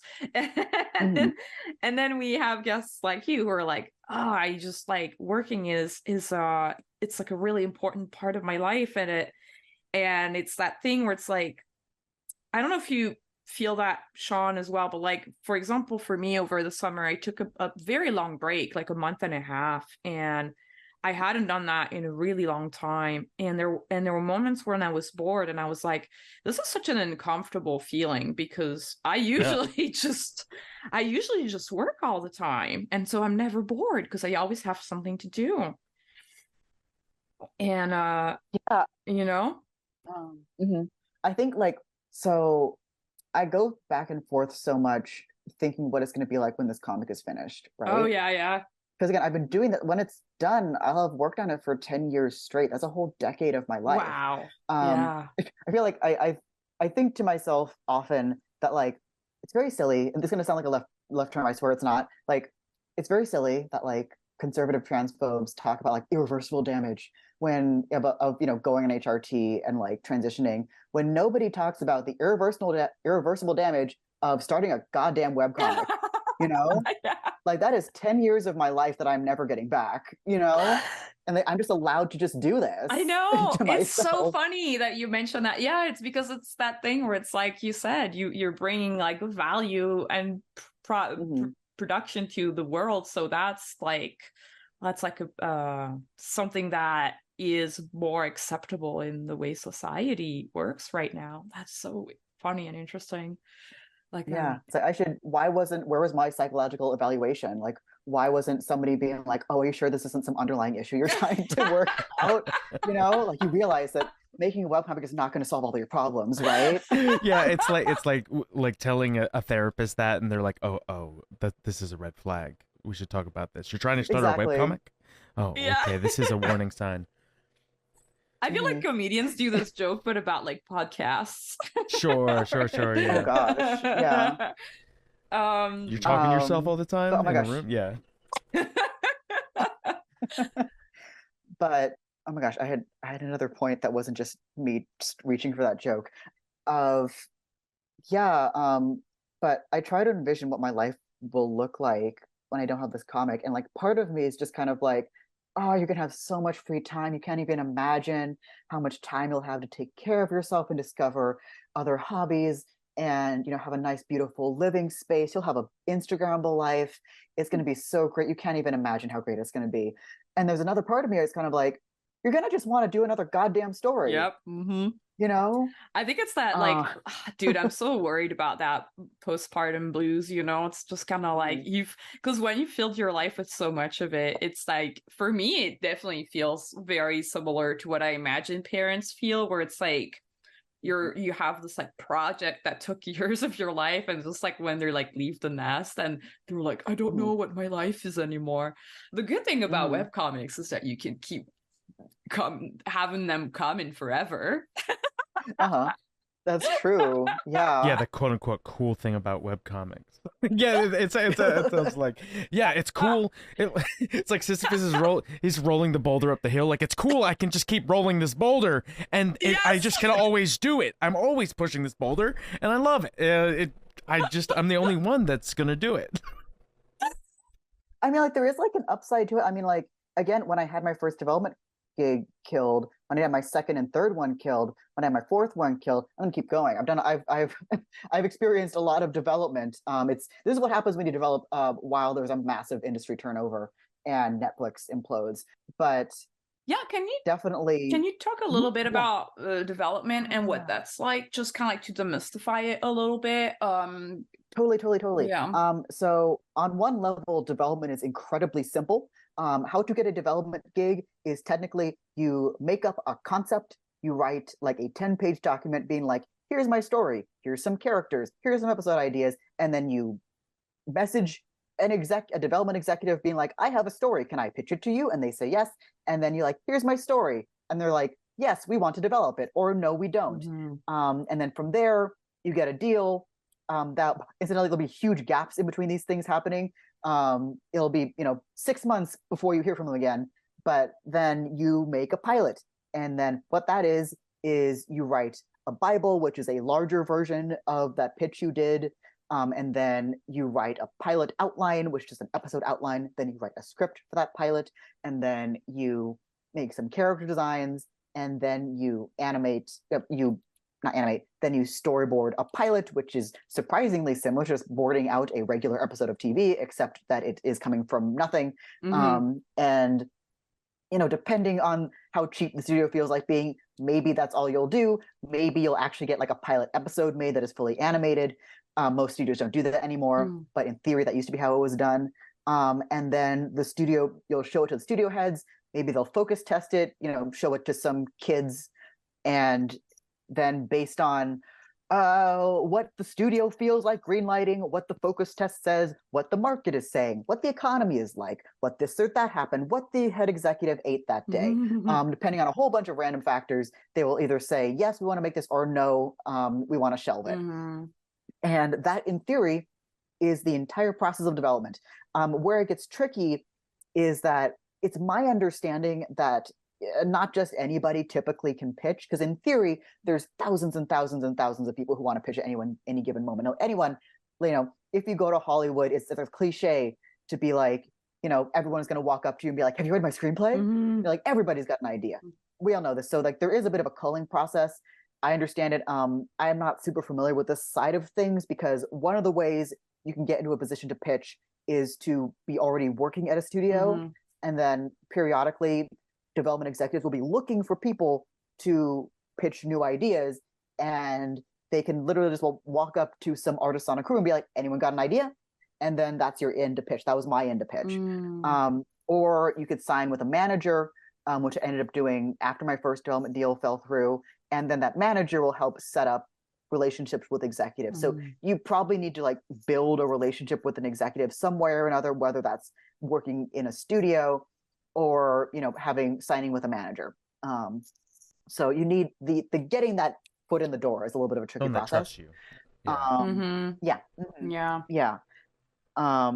And I will say what is also tricky that I think Matt Brawley first told me, and I was like, this sounds insane, but it is absolutely true in a weird way, where like they're not in some ways so much signing on to your project as they are to signing on to you as a person. That's what I heard. That's what I keep hearing. That's why you can do multiple pitches even though one doesn't get picked up. They still like you. Maybe it's just not the right idea for them.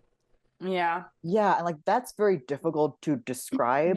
That is a combination of like, are you someone who is pleasant to work with? Are you not a jerk? Are you someone who takes feedback well? And that's two parts. Part one is like, do you not attack people who try to give you criticism? That's bad across the board. That's something you should always learn. But also, do you apply feedback well? When someone gives you a note, do you understand it, and do you know how to apply that in a way that will satisfy that note? Which again is the sort of skill that is honestly easier to learn on the job. It's very, very intimidating when you first start, but once you get used to it, you can get used to it, and like it is a skill you can build. And let's see, what's another important thing? The it factor. Do you have that it factor? No. Oh, you mean, are you a straight white man? Oh, no. Who's quirky? Who has a unique vision? Unique yet palatable. You know. Oh yeah. Because it is definitely also there's an it factor there, which is sort of hard to quantify for sure. Because it's like but it's also interesting because so you've developed with Disney and Netflix, and I feel like every studio has a different kind of vibe. I feel like, for example, you might do really well. Like I'm just like saying random things. Like an artist might do really well at Cartoon Network and do really poorly at Disney, for example, just because the vibe is so different. Yeah, I mean, I think for me, a big difference between Disney and Netflix, and again, this is a point in favor of, getting work experience first, getting studio experience first, is because I had worked there. There was a little bit more innate trust there. And also they trusted me more to be more involved in the writing, even though I don't have what are considered the correct writing credits. I have writing credits, but that's not what they consider a true writer, which is to have worked in the writer's room, to have a freelance script, whereas I'm a board artist who's written episodes. That doesn't count for most people, unfortunately. Interesting. There's a lot of politics involved, but because I'd worked there for so long, people knew me. Actually, there was a little bit more trust. Whereas at Netflix, or I imagine another studio, will be more like they're more likely to categorize me first, and to be like, oh, this person is artist. They don't have thoughts. They can't write. We must pair them with a big, strong, manly writer. I see that a lot. Who can guide them, these poor, thoughtless artists, through these like free spirit. I don't have any resentments about this at all. Just any old story is good as long as you draw it pretty, and so that's what they think. Yeah. Yeah. So that was definitely a difference between studios. I will say that I think Netflix is one of those studios that is very committed to not having a strong specific vision. Disney definitely does. Disney, I think, of the main studios, is definitely it's aware of its own brand and its own history and playing to that brand. Okay. Could you have you ever been in a room, for example, at Disney, and been asked like, oh, could you change like the specific aspect of your idea so it fits more with the brand? I actually really wasn't that much. Interesting. Honestly, I was surprised. I feel like I went in very armor up, expecting most of the notes from the executives to be like, how do we make this more Disney and family friendly and fluffy and light? The majority of executive notes that I've gotten from development executives have actually been just like, this story doesn't work. This third act is broken. This character motivation doesn't work. Actually, legitimate, questions about structure and story. And I feel like I have definitely gained a lot of respect that I wouldn't have had for creative executives specifically in that realm, where like they actually like they're often pretty decent at identifying like story problems. But you know, of course, there was the other side of the job where it's very business and trying to make things marketable. What I did get a lot that I think I've tried to struggle with in various different ways, and is actually currently the reason that I think I'm kind of taking a break from development, aside from the fact that I am mailing out 1,000 tiny packages right now and thing, is that it's less trying to match a specific studio style and more about trying to fit any particular mandate any particular time. You know, like a mandate might be, oh, we've discovered that our audience is primarily young girls of color. Now all of our main characters have to be young girls of color, even if it wasn't planned that way, even if it's shoehorned in, even if our creators are not women of color. Interesting. It could be, oh, the algorithm has decided that all of our shows should be like Boss Baby. And we're not going to discern what determines like Boss Baby, but we are going to enforce it with a complete and utter ruthlessness. And that changes quite quickly. It tends to change every few months. And I would say this, I imagine like most people who've been through development have probably complained about this, of having a mandate change halfway through your show and then getting notes to gently guide you away from what the show was originally about towards this mysterious mandate. And sometimes you know what the mandate is. Sometimes you only figure out after your show's been canned, oh, that's the note they were trying to get the whole time. They were trying to make all my characters blue and they were yellow and they didn't like that. I think there's a reluctance oftentimes to even tell you what the mandate is, you know? Oh, I see. It's kind of like, because like it's that weird thing where it's like they want it to come from the creator and not from them, kind of, I guess. I think I always see it as a little bit like they see us as like little sheep and they can't spook us or else we're gonna like stampede or something. Oh, interesting. Like they're delicate little artists. They can't or do you think that it's more, or you think it's more like they don't know whether it's working until they see it, like they're like completely vibes, like you know, completely vibes. Yeah, there's a lot of vibes. Like, I mean, have you guys seen Barry? Yeah, I'm sorry. Yeah, I love that show. It's one of my favorite shows. You know, oh my god, the season 3 arc for Sally and her show was just like so heart-wrenching and upsetting. But just like the meeting with the exec, where she's like, yeah, the show is kind of we want it to be more like I'm like, yep.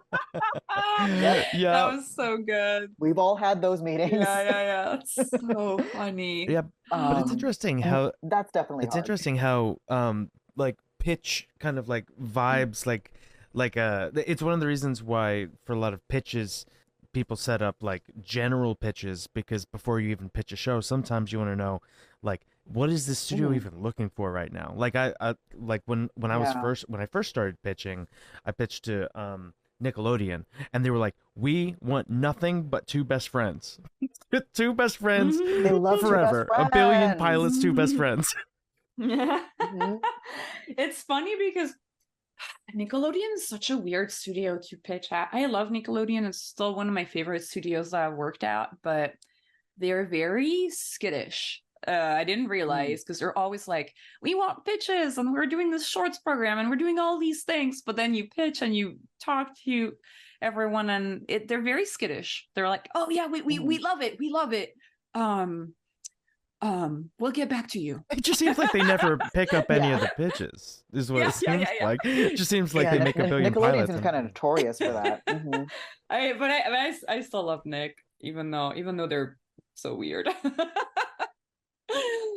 Yeah, I think what's been tough for me, because I feel like when I first was getting those mandate changes, I was very resistant to it, of like, no, I need to be, because like my first show had been Alex Hirsch, when I saw him really fighting the execs and really, you know, like, I feel like one of the reasons people often say like, oh, I didn't even realize Gravity Falls was a Disney show, is that like he was such a fighter, you know, and he would fight everything, and he would have these like long arguments with S&P trying to get stuff through, trying to make it less bubbly and sweet and inoffensive.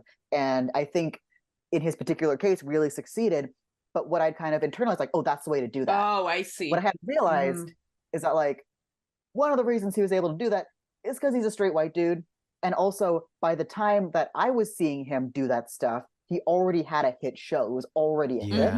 So he had all this leverage. Also, we can't forget, he voiced 4 of the main characters. Yes. So he was unfireable.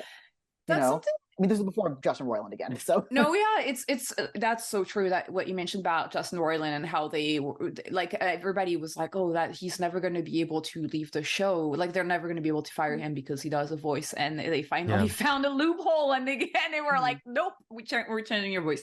But that was like also something that I heard because of how, as a showrunner, you sometimes don't make as much as you would think, and doing a voice, you actually get a lot more royalties because of the way the contracts are laid out.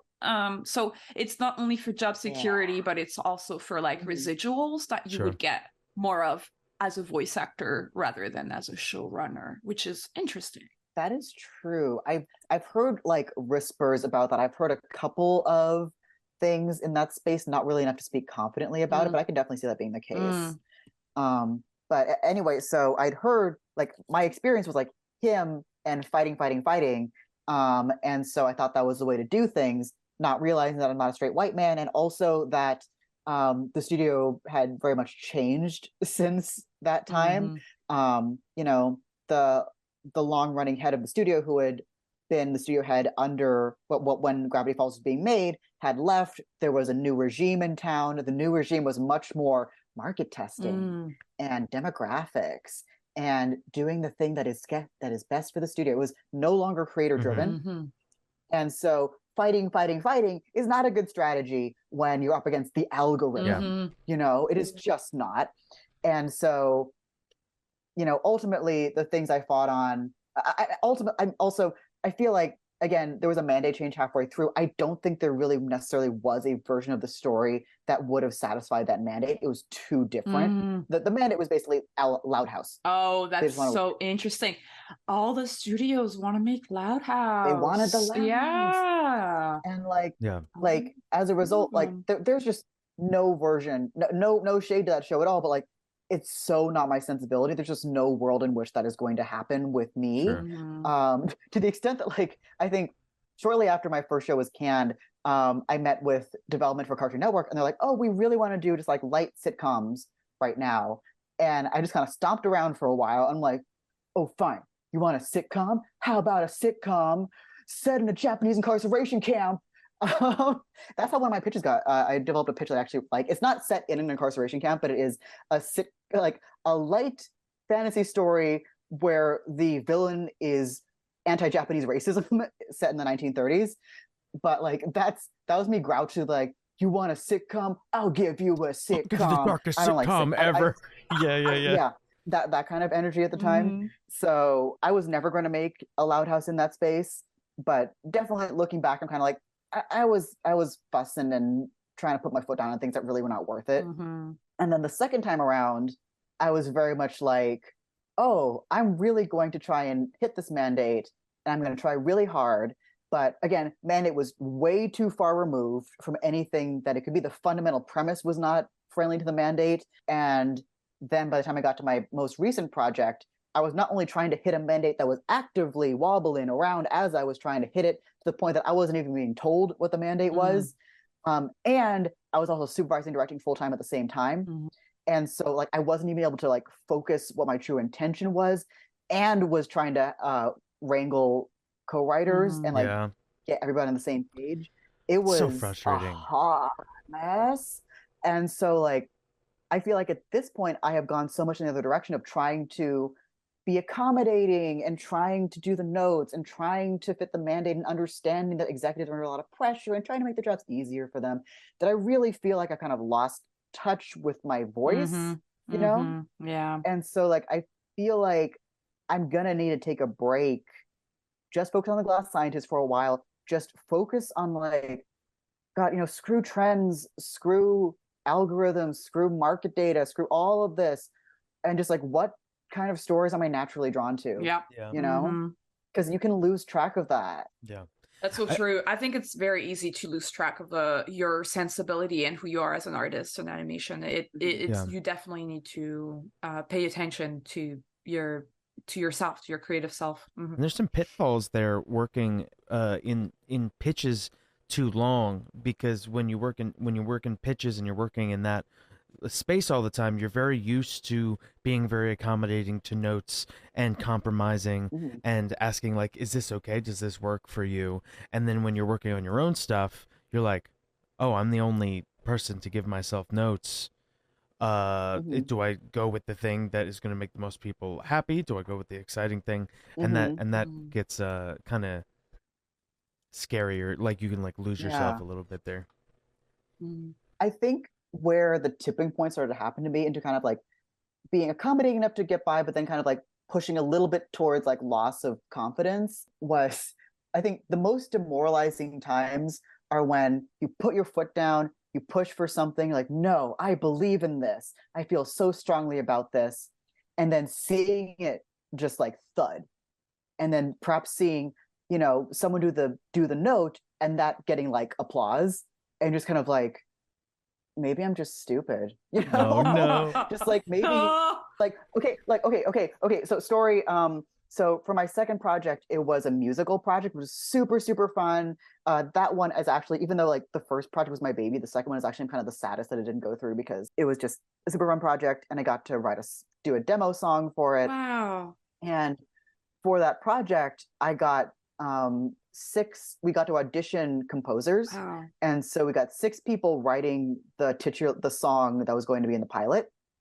And I felt extremely strong. Like my one note is that like, I am not going to do a goddamn inspirational anthem. Like, and I think I wrote down like, do not under any circumstances make this sound anything like Katy Perry's Fireworks. As a 100% insta kill. I'm getting heated about even thinking. I don't know, like obviously no shade to anyone, like the song is obviously very popular for a very good reason. I feel very, very strongly that like inspirational power ballads in animation that are done with the intention of being inspirational are just they bother me so much. Where it's like, no, you shouldn't be trying to inspire people. You should try to be authentic with your emotions. You shouldn't be trying to have like a top 1 Billboard hit that's going to be appealing to every demographic and inspiring, but in the most generic way possible. Like that shouldn't be your goal. And I was like, I'm not going to do that. So I picked my favorite one, but then all the execs were like, oh, we really love this one that sounds just like Katy Perry's Fireworks. I'm like, no, that's the one thing I won't do. And so I went with a song that I believed in. And I still think it's a good song. I'm very happy with it. But I will admit that when I try to think to myself, what did that song sound like? I can't bring it up in my head. But you know what I can break up in my head? That stupid Katy Perry's Fireworks one. And on a fairly regular basis, my partner will sing that melody to my cats because it's just that catchy. Because Katy Perry's Fireworks works. It does. Like, yeah, that's the thing where you do it's so true. It's like we are making a commercial media and at some point, like that's such a great example that you just gave. There's a moment when you're like, gosh, I guess if you're making a musical type of animated show, you have to go with the catchy songs that people are gonna remember. That's so interesting. But the tricky thing is, then of course you go in the other direction, and then the reviews come in, and it's like, this is so predictable and so generic. And you're like, but I was just trying to appeal to a demographic, you know, just like so. Like, there's no winning. No matter what you do, it's gonna. If you had to change anything, would you do that song and find a way to subvert it or something? Like make it sarcastic or make like what would you do differently? I wanna. Oh my gosh, that's a good question. Like. I can oh my God, I hate that I literally can hear it in my head right now, even though I haven't listened to it in years. I think what I would want to take forward, and I think my big lesson for that is that hooks matter. Yes. In songwriting. Hooks are really important. And I think I would want to take that lesson forward and make a hook that doesn't make me want to scream. Okay, yeah, that makes sense. Yeah. Yeah. Because it doesn't have to be inspirational to be a catchy hook, too, I guess. Yeah. Right? Yeah. It's so funny. I have such an allergy to like inspirational storytelling. Or like also the phrase that I was hearing a lot, kind of like second half development, was like aspirational characters. Yeah. Characters that are cool that you want to look up to. Like I don't want to watch a story about a character I look up to. I like to some extent I want to watch a character that's gonna make me want to go like, woof, at least I'm not that guy. Yeah. You know? I want to see my worst, most embarrassing, most shameful parts of myself reflected back on me, so I don't feel like so much of a loser. You know, that's what I tend to go for. But that's a hard pitch to an executive. You know? Yeah, I think it's like it's so funny that you mentioned that, because I definitely remember being in rooms and hearing aspirational being thrown around a lot. I don't know if that's still something that they're doing now, because it definitely feels like it was something that was big like 5 years ago. But it's funny because I feel like aspirational characters, I don't know if this is what works the best for the mainstream. Actually, I feel like when you think about characters like SpongeBob isn't really aspirational. I don't think people watch SpongeBob and think like, oh, I want to be just like him. Or see, I'm so executive poisoned at this point that I can imagine the executive aspirational pitch of SpongeBob. Like, he's so positive and he never gives up. Always has a positive outlook on life. I get that part of my brain. Just remove it, please.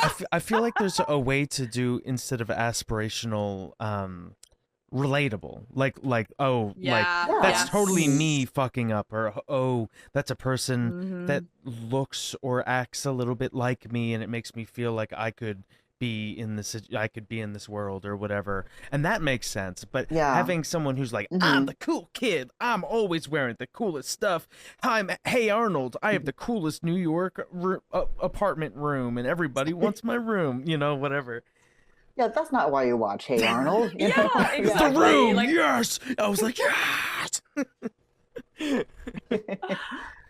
Yeah, relatable is definitely a thing. I think the pitfall with that one is that, like, then if your executives don't look like you, if they didn't have a childhood that looked like yours, then that's not relatable. And that's, I think, where people from minority backgrounds can really have a disadvantage, because, there can be visual triggers where someone go like, oh, that's not relatable to our audience. Like, I'm not racist. Oh, I would never be prejudiced, but our audience or the algorithm, I'm simply subject to they want, something that is, universal, which has certain implications, No, that's really true, because I feel like I kind of had that discussion with an exec one time when they were telling me like, oh, it's interesting, you're French, you should just make something about that. And then I had actually the opposite reaction, where I was like, I just don't know if people are going to like relate to it. And I kind of went hardcore into like,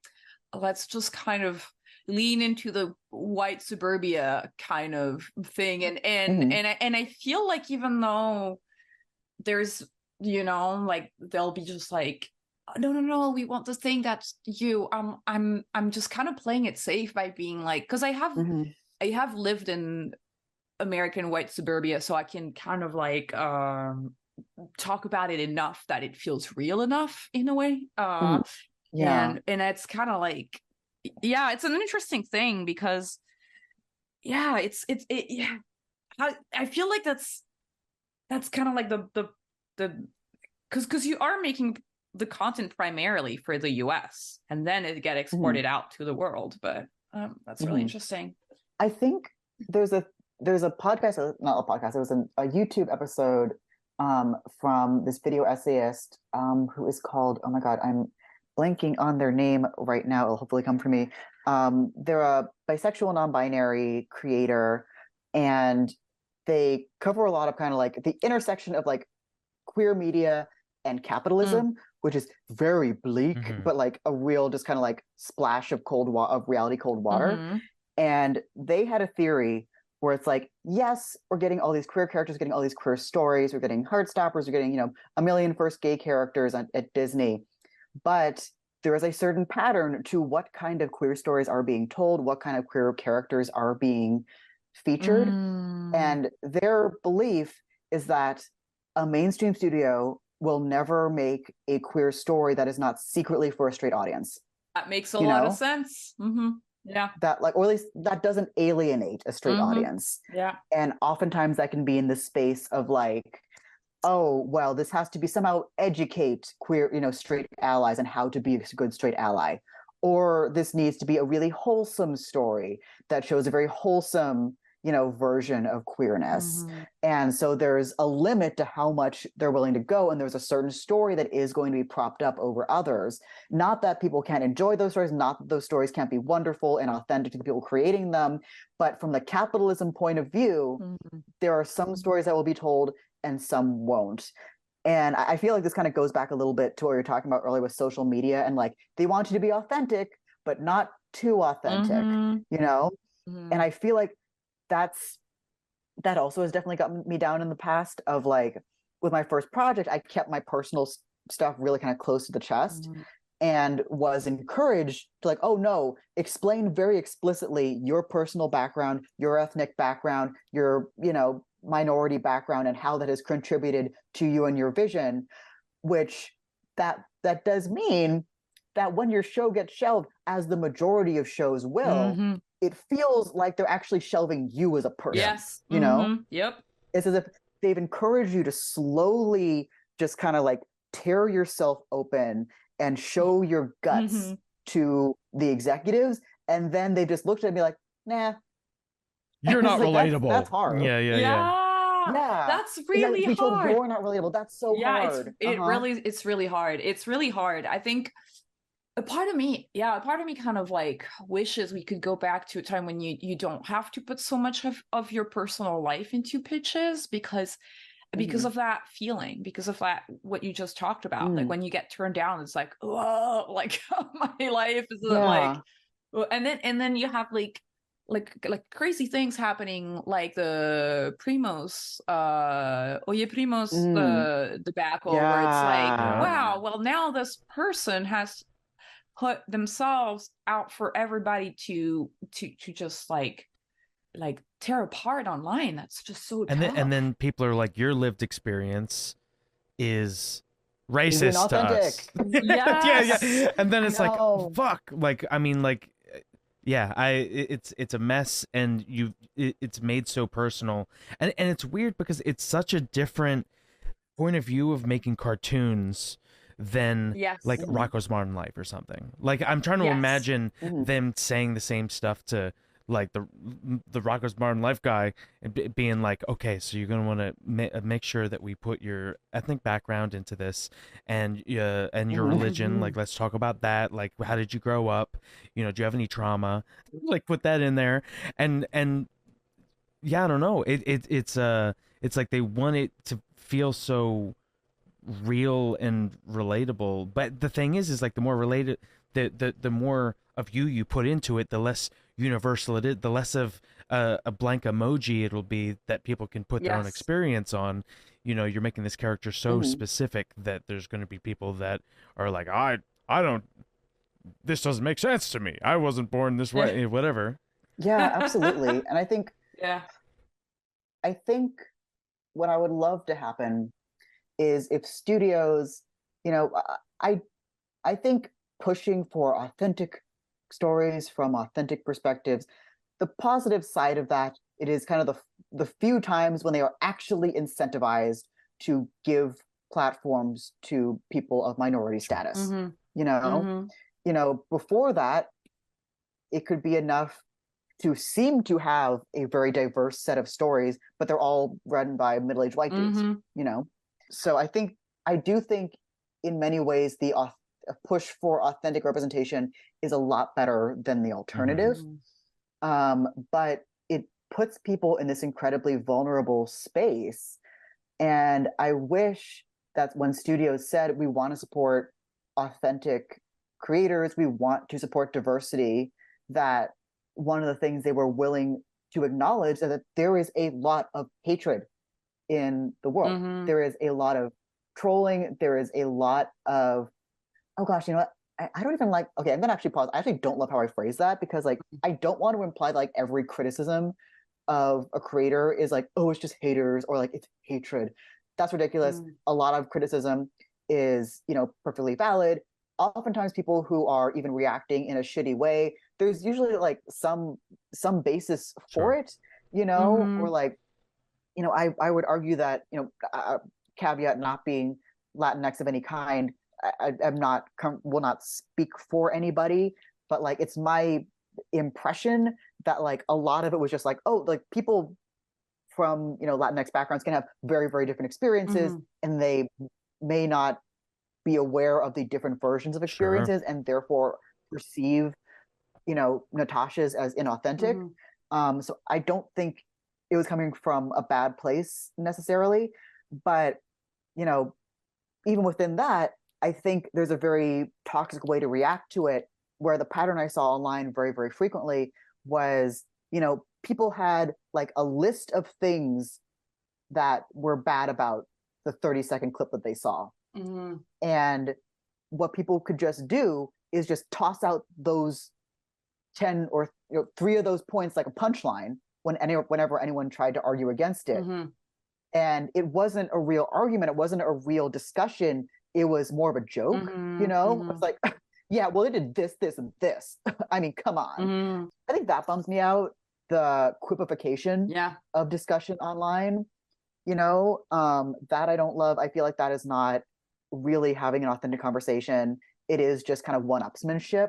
It is, so-and-so destroyed so-and-so. I'm not a big fan of that. Yeah, because that's the way that like online, like these online platforms have been designed, is just for, it's not really made for conversation. It's kind of more made for, like you said, one-liners. One-liners and like, that can get to a really toxic place. And then on top of that, a lot of shows are attacked by the very like much more, traditionally hateful side of things, of like, the alt-right or, just like very mean animation fans who don't see us as workers or people. And when they get riled up, they can do incredible psychological damage to a creator. And I think that a lot of studios aren't prepared for that. They're not willing to defend people. They're not willing to protect people from that backlash.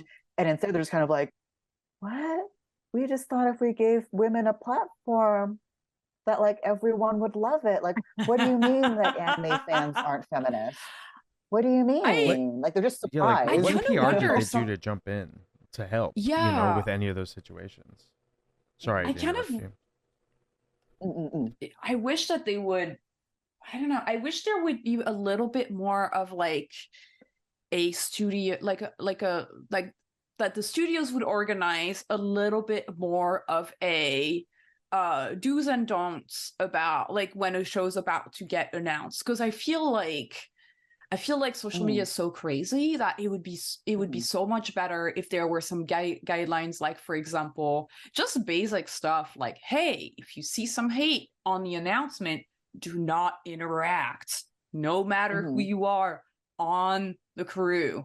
Like, because I feel like that's the thing, is like sometimes it gets lost to the crew that you shouldn't interact with the hate, you can be taken as an official source if you're on the crew. Exactly. By a journalist, if you and it's like you have to be so careful, because it's like your personal life and your professional life becomes enmeshed on social media.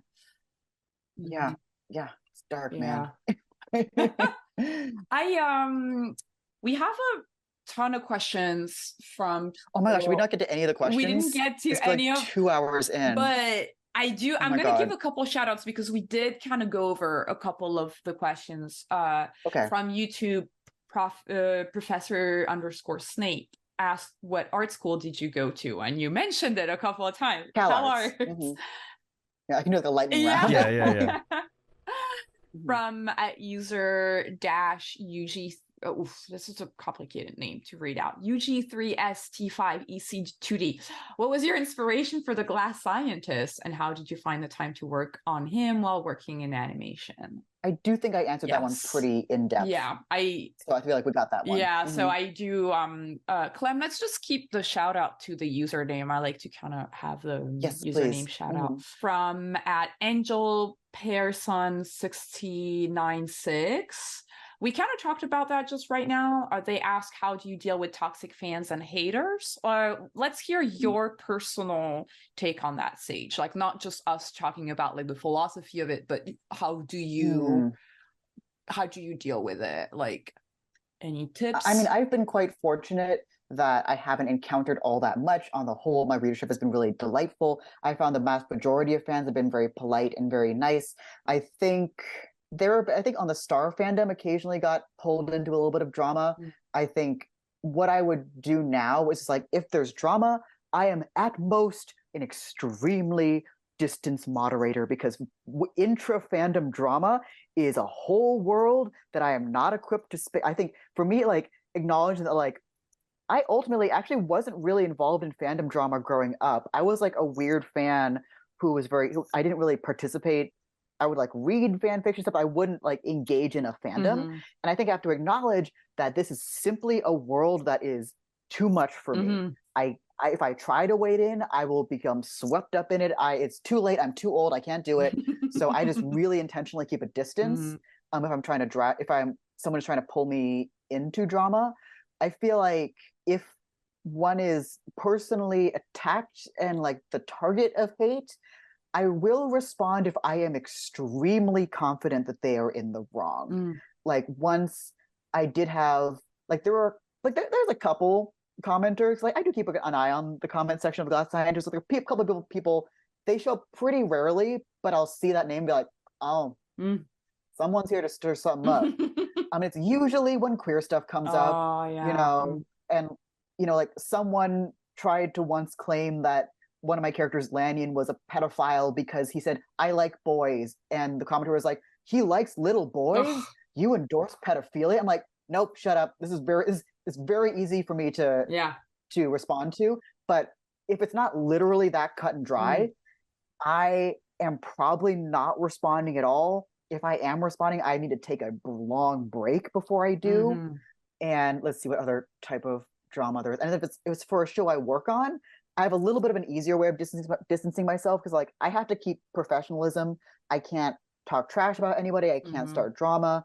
And so, like, that need for professionalism and putting my professional relationships first gets me a long way. Yeah. Sure. That's a great answer. We have, so our two patrons, Kay and Brother to Drummer, hi guys, asked mostly about Gravity Falls and Owl House and how these shows were kind of cut from their original scripts. Like, how do you feel when, like, an episode gets cut, some pages get cut from like what you originally boarded and all that? Sure. Let's see. I mean, Gravity Falls, that was my first show, so I didn't really have a good reference point. And, you know, I trained in feature, and feature cut shit left, right, and center. And so by comparison, I remember, like, seeing my first board become animated and be like, wow, it really did it. I just boarded something and then it became animation. And so, like, I was surprised and shocked that anything I did actually made it to screen. So let's see. I mean, also, I didn't have a ton, blessedly, that was redone on Gravity Falls. There was like a couple sequences, but again, I think I was bright-eyed and bushy-tailed and just kind of okay with everything. Actually, the one I had the hardest time adjusting to was Star, because that was things were getting reboarded because your tone as an artist did not mesh well with the show. Oh, I see. That was actually extremely hard to adjust to, because I think the natural writing style of Star is actually very, very different from mine. I ended up actually developing a style of working. This is the only time I've worked that way. I think I learned a lot on it. It's not how I naturally work, but I actually don't mind boarding this way, where a lot of board-driven board artists will kind of write out a script first and then board to that. I board first and get the vibes. I get the shot choice, I get the acting, I get the pacing, most importantly. And then if a line of dialogue comes to me out of the ether, I'll write it down. And only when I'm about to pitch will I actually nail everything down and be like, this is the final dialogue. And that really helped me stay looser in the looser writing style that Star has. And that helped a lot. Just really kind of adjusting my mindset, adjusting the way that I worked. Owl House, that was a first season show, so I think there was a lot more growing pains in terms of, things getting cut. I got very fortunate. I did have one episode that got like a page 1 rewrite. Oh, wow. That must be tough. But I did see one of our teams got a couple episodes cut, and that will take a real hit on your morale. I think that's tough. I feel like probably, as a showrunner, certainly for me as a supervising director, I have to be aware that your artists are not an infinite resource. Like if you run them down, they're out. You can't just get that back. They're not going to come back bright-eyed and bushy-tailed the next day. You have to take into account kind of their health counter. Yeah. So I think it's hard to get a pre-run grit. I think that's true of any situation. And I think I was in a fairly fortunate place where, because they were doing a page 1 rewrite, we got a big pause in the schedule there. I think if I'd had to go back and start from scratch the next day, that would have been really hard. And it would have been hard. Again, would have been hard for anybody in any situation. Yeah. Oh, yeah. Wow. So, it's no fun. I don't think anyone finds that situation to be particularly fun. I am in a way just fortunate that I've heard of many shows where that happens even way, way more frequently if a very dysfunctional show. So I'm just glad that hasn't happened to me yet. That's so scary just hearing about that. I'm like, oh my gosh. We have a lot of questions from Instagram. I'm just going to give let's hear them. A little bit of a shout out to @Inc_KG. Hi, KG. Do you have a favorite storyboard you worked on for a show? That'll probably have to be my season 3 finale of Star. That was the big Star versus Meteora fight. So I got to do a big giant monster fight. Plus, it was Eclipsa versus Meteora. Eclipsa is my favorite character on Star by a long shot. I worked on the first episode that she showed up in. I feel a lot of ownership of that character. Of course, it's Darren's character. And I got to design all of her spells. I based her spells off of Sailor Pluto, these kind of death-themed spells. And I just feel like I got a lot of ownership in it. I got to really push myself and do a scene I was really excited about that was really dramatic and fun. So that was just a delight. That was super fun. That's great. That's also really in depth. Those are some really fun questions from hollow_Dolius. This is kind of silly, but what made you want to give Jekyll red eyes and Hyde green ones? I love them a lot, and I would love to know. Okay, the simple answer is that the way that the potion works in the book is that it starts off. I'm pretty sure this happens in the book. Oh my god, I feel like at this point I get adaptations confused. But I believe in the original novella, it starts off as a red potion, and then Jekyll adds a final ingredient, and it turns green. And that actually does happen in the comic. You see it, I think, in chapter 3. So that's a simple reason. Other reason is just that I feel like so typically the red-eyed characters are the evil ones, so I just wanted to flip that. And I wanted Jekyll to be very perfect in the beginning, but also a little bit eerie, just a little bit too perfect, and to have a little bit of kind of a Stepford Smiler aspect to him. So yeah, that's the red eyes help with that. Yeah, I think that's really cool. That what you said, giving the good guy the red eyes. I think that's really cool. Yeah. I'm just gonna give a shout out to ordinary_Ruby fan, Rad1ZH question from Witch Pup Prompt. Thank you so much, you guys, for all your questions. Elena JZ, Looming Starshine, Abby Smart. I just want to ask a couple Twitter questions because I want to highlight that as well from @Kagome Mora. What's your favorite part about writing The Glass Scientist? Do you have a favorite moment so far? Ooh, I feel like I have a lot of favorite moments because I've been working on it for so long. I feel like I often highlight the scene. There's a scene in chapter 5 where kind of Hyde has been in control and has been not in control, but he has been very aggressive and kind of like very much like the spooky alter ego in that kind of traditional sense of, you know, the meme of like the one slur and like the one cest, where like the evil one slur is like coming out of the mirror. I'm not sure if anyone remembers the one. Yes, I love that you're talking about this. It's so funny. And like the evil alter ego who's kind of sexy and tempting you towards the dark side. But chapter 5 is the first time that gets completely turned on its head, and Jekyll is actually the one who gets the upper hand and reveals that like he's like, when Hyde crosses the line, he's just like, nope, fuck you, you're done, and I am more than willing to, you know, just repress this part of myself for my career. And I think it was really fun to write that turn. That was one of the major things I was excited to write when I first started the story, of that I didn't just want it to be the one slur fan fiction. I wanted it to be one where it truly is, you know, equals, where you don't really know who's going to get the upper hand at any one point in time. So yeah, that was a really fun scene to write. I love that. I think that kind of answered a little bit the question from that _ Irinishi, who asked, what is your process like when you're writing a character in The Glass Scientist specifically? Also, a shout out to Irinishi. They're one of my most loyal readers. I love seeing them in the comment section. What was the question? What was the question? I'm like so sorry. Your process for writing characters. Yes. Oh gosh. It's a little hard to say with The Glass Scientist because they've been in my head for so long, and they just kind of evolved very, very naturally. I feel like they kind of, I like to say, like percolated in a way, or they've just evolved very naturally over time. I think I do just try and drill down to something that is like an honest emotion I have, usually one that I feel like I'm a bit afraid to show in public, so I can show in like this fictional setting and have plausible deniability about. I think like as a result, as my views about my own psychology change, you know, my writing on the character can change a little bit. Like my ending for Hyde has changed from its original iteration. And yeah, I mean, like I would say I try to go for the jugular at any particular scene.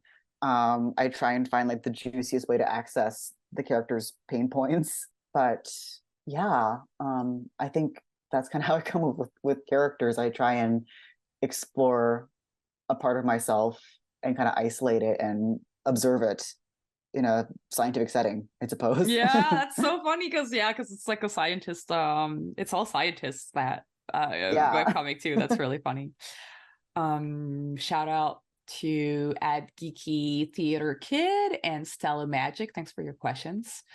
We ran a little long, so we can't get to all of you guys, but thanks everybody for asking questions. They're all really great. I was gonna ask you about creative block to wrap up the episode, because we ask all of our guests like if you have if they have creative block and what it feels like, and how, if you have any tips, and like how do you kind of like get over it. Do you want to like take a quick stab at it? Yeah, I think I tend to have creative block a lot about kind of like the feeling like I want to produce like a very polished and beautiful and well articulated piece of work. So my way to get over it is kind of like the Comic Sans version of like, I'm just gonna make it intentionally ugly and stupid sounding. And I my specific favorite thing is like bullet pointing rather than drafting, because I get really hung up on like, you know, making sure these transitions are beautiful and make sure the wording is perfect and the flow is so nice, which to me is very separate from the function of like, is this story fundamentally working? So instead of trying to write beautiful paragraphs, I'll just like bullet point 1, bullet point 2, bullet point 3, bullet point 4. And that allows me to just kind of like grab little pieces, rearrange them, and just, it's kind of the equivalent, I guess, of like having like flashcards, you know? So anything to kind of take off the pressure of it being perfect is how I deal with it. That's great. Thank you so much for spending this evening with us, Sage.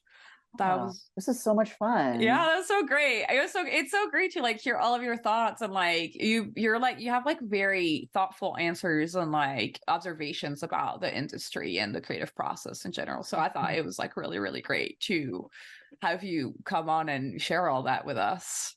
Thank you so much. Right off the bat, you brought the stories. Yeah, exactly. Yeah. And I mean, I wish we could keep going forever, but we all have to get back to work. We have to return you to your I literally do have to get back to work. Yeah, it sucks.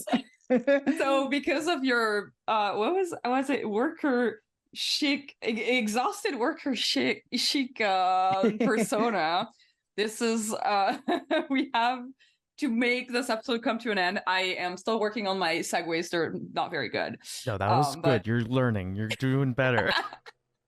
This is what I do. Like, this is my bit at every end of Creative Block. I kind of like fish for compliments from Sean. Your segues are getting better. You're getting more creative. You're listening. It's great. You're evolving. Sage, thank you so much for being our guest and sharing your story. Thank you so much for having me. This is so much fun. And thanks to our listeners, too. Follow us on social media at CRTV Block, where we ask for drawing prompts and questions to ask our guests. Huge thanks to our editor, Clemens, for editing the podcast, and Marco for helping us produce the show. If you love our show, then support us on Patreon. And becoming a patron gets you early access to interviews and access to your Discord community. You may also support us by sharing, liking, and just overall spreading the word about the podcast. Growing more listeners is a great way for us to get support. Click the link in the description of this episode. I have been your host, Vee. Follow that subscription, honk that bell, ding that horn. I was Sean. Keep being creative, and we'll see you next week. Bye. Bye. Nice.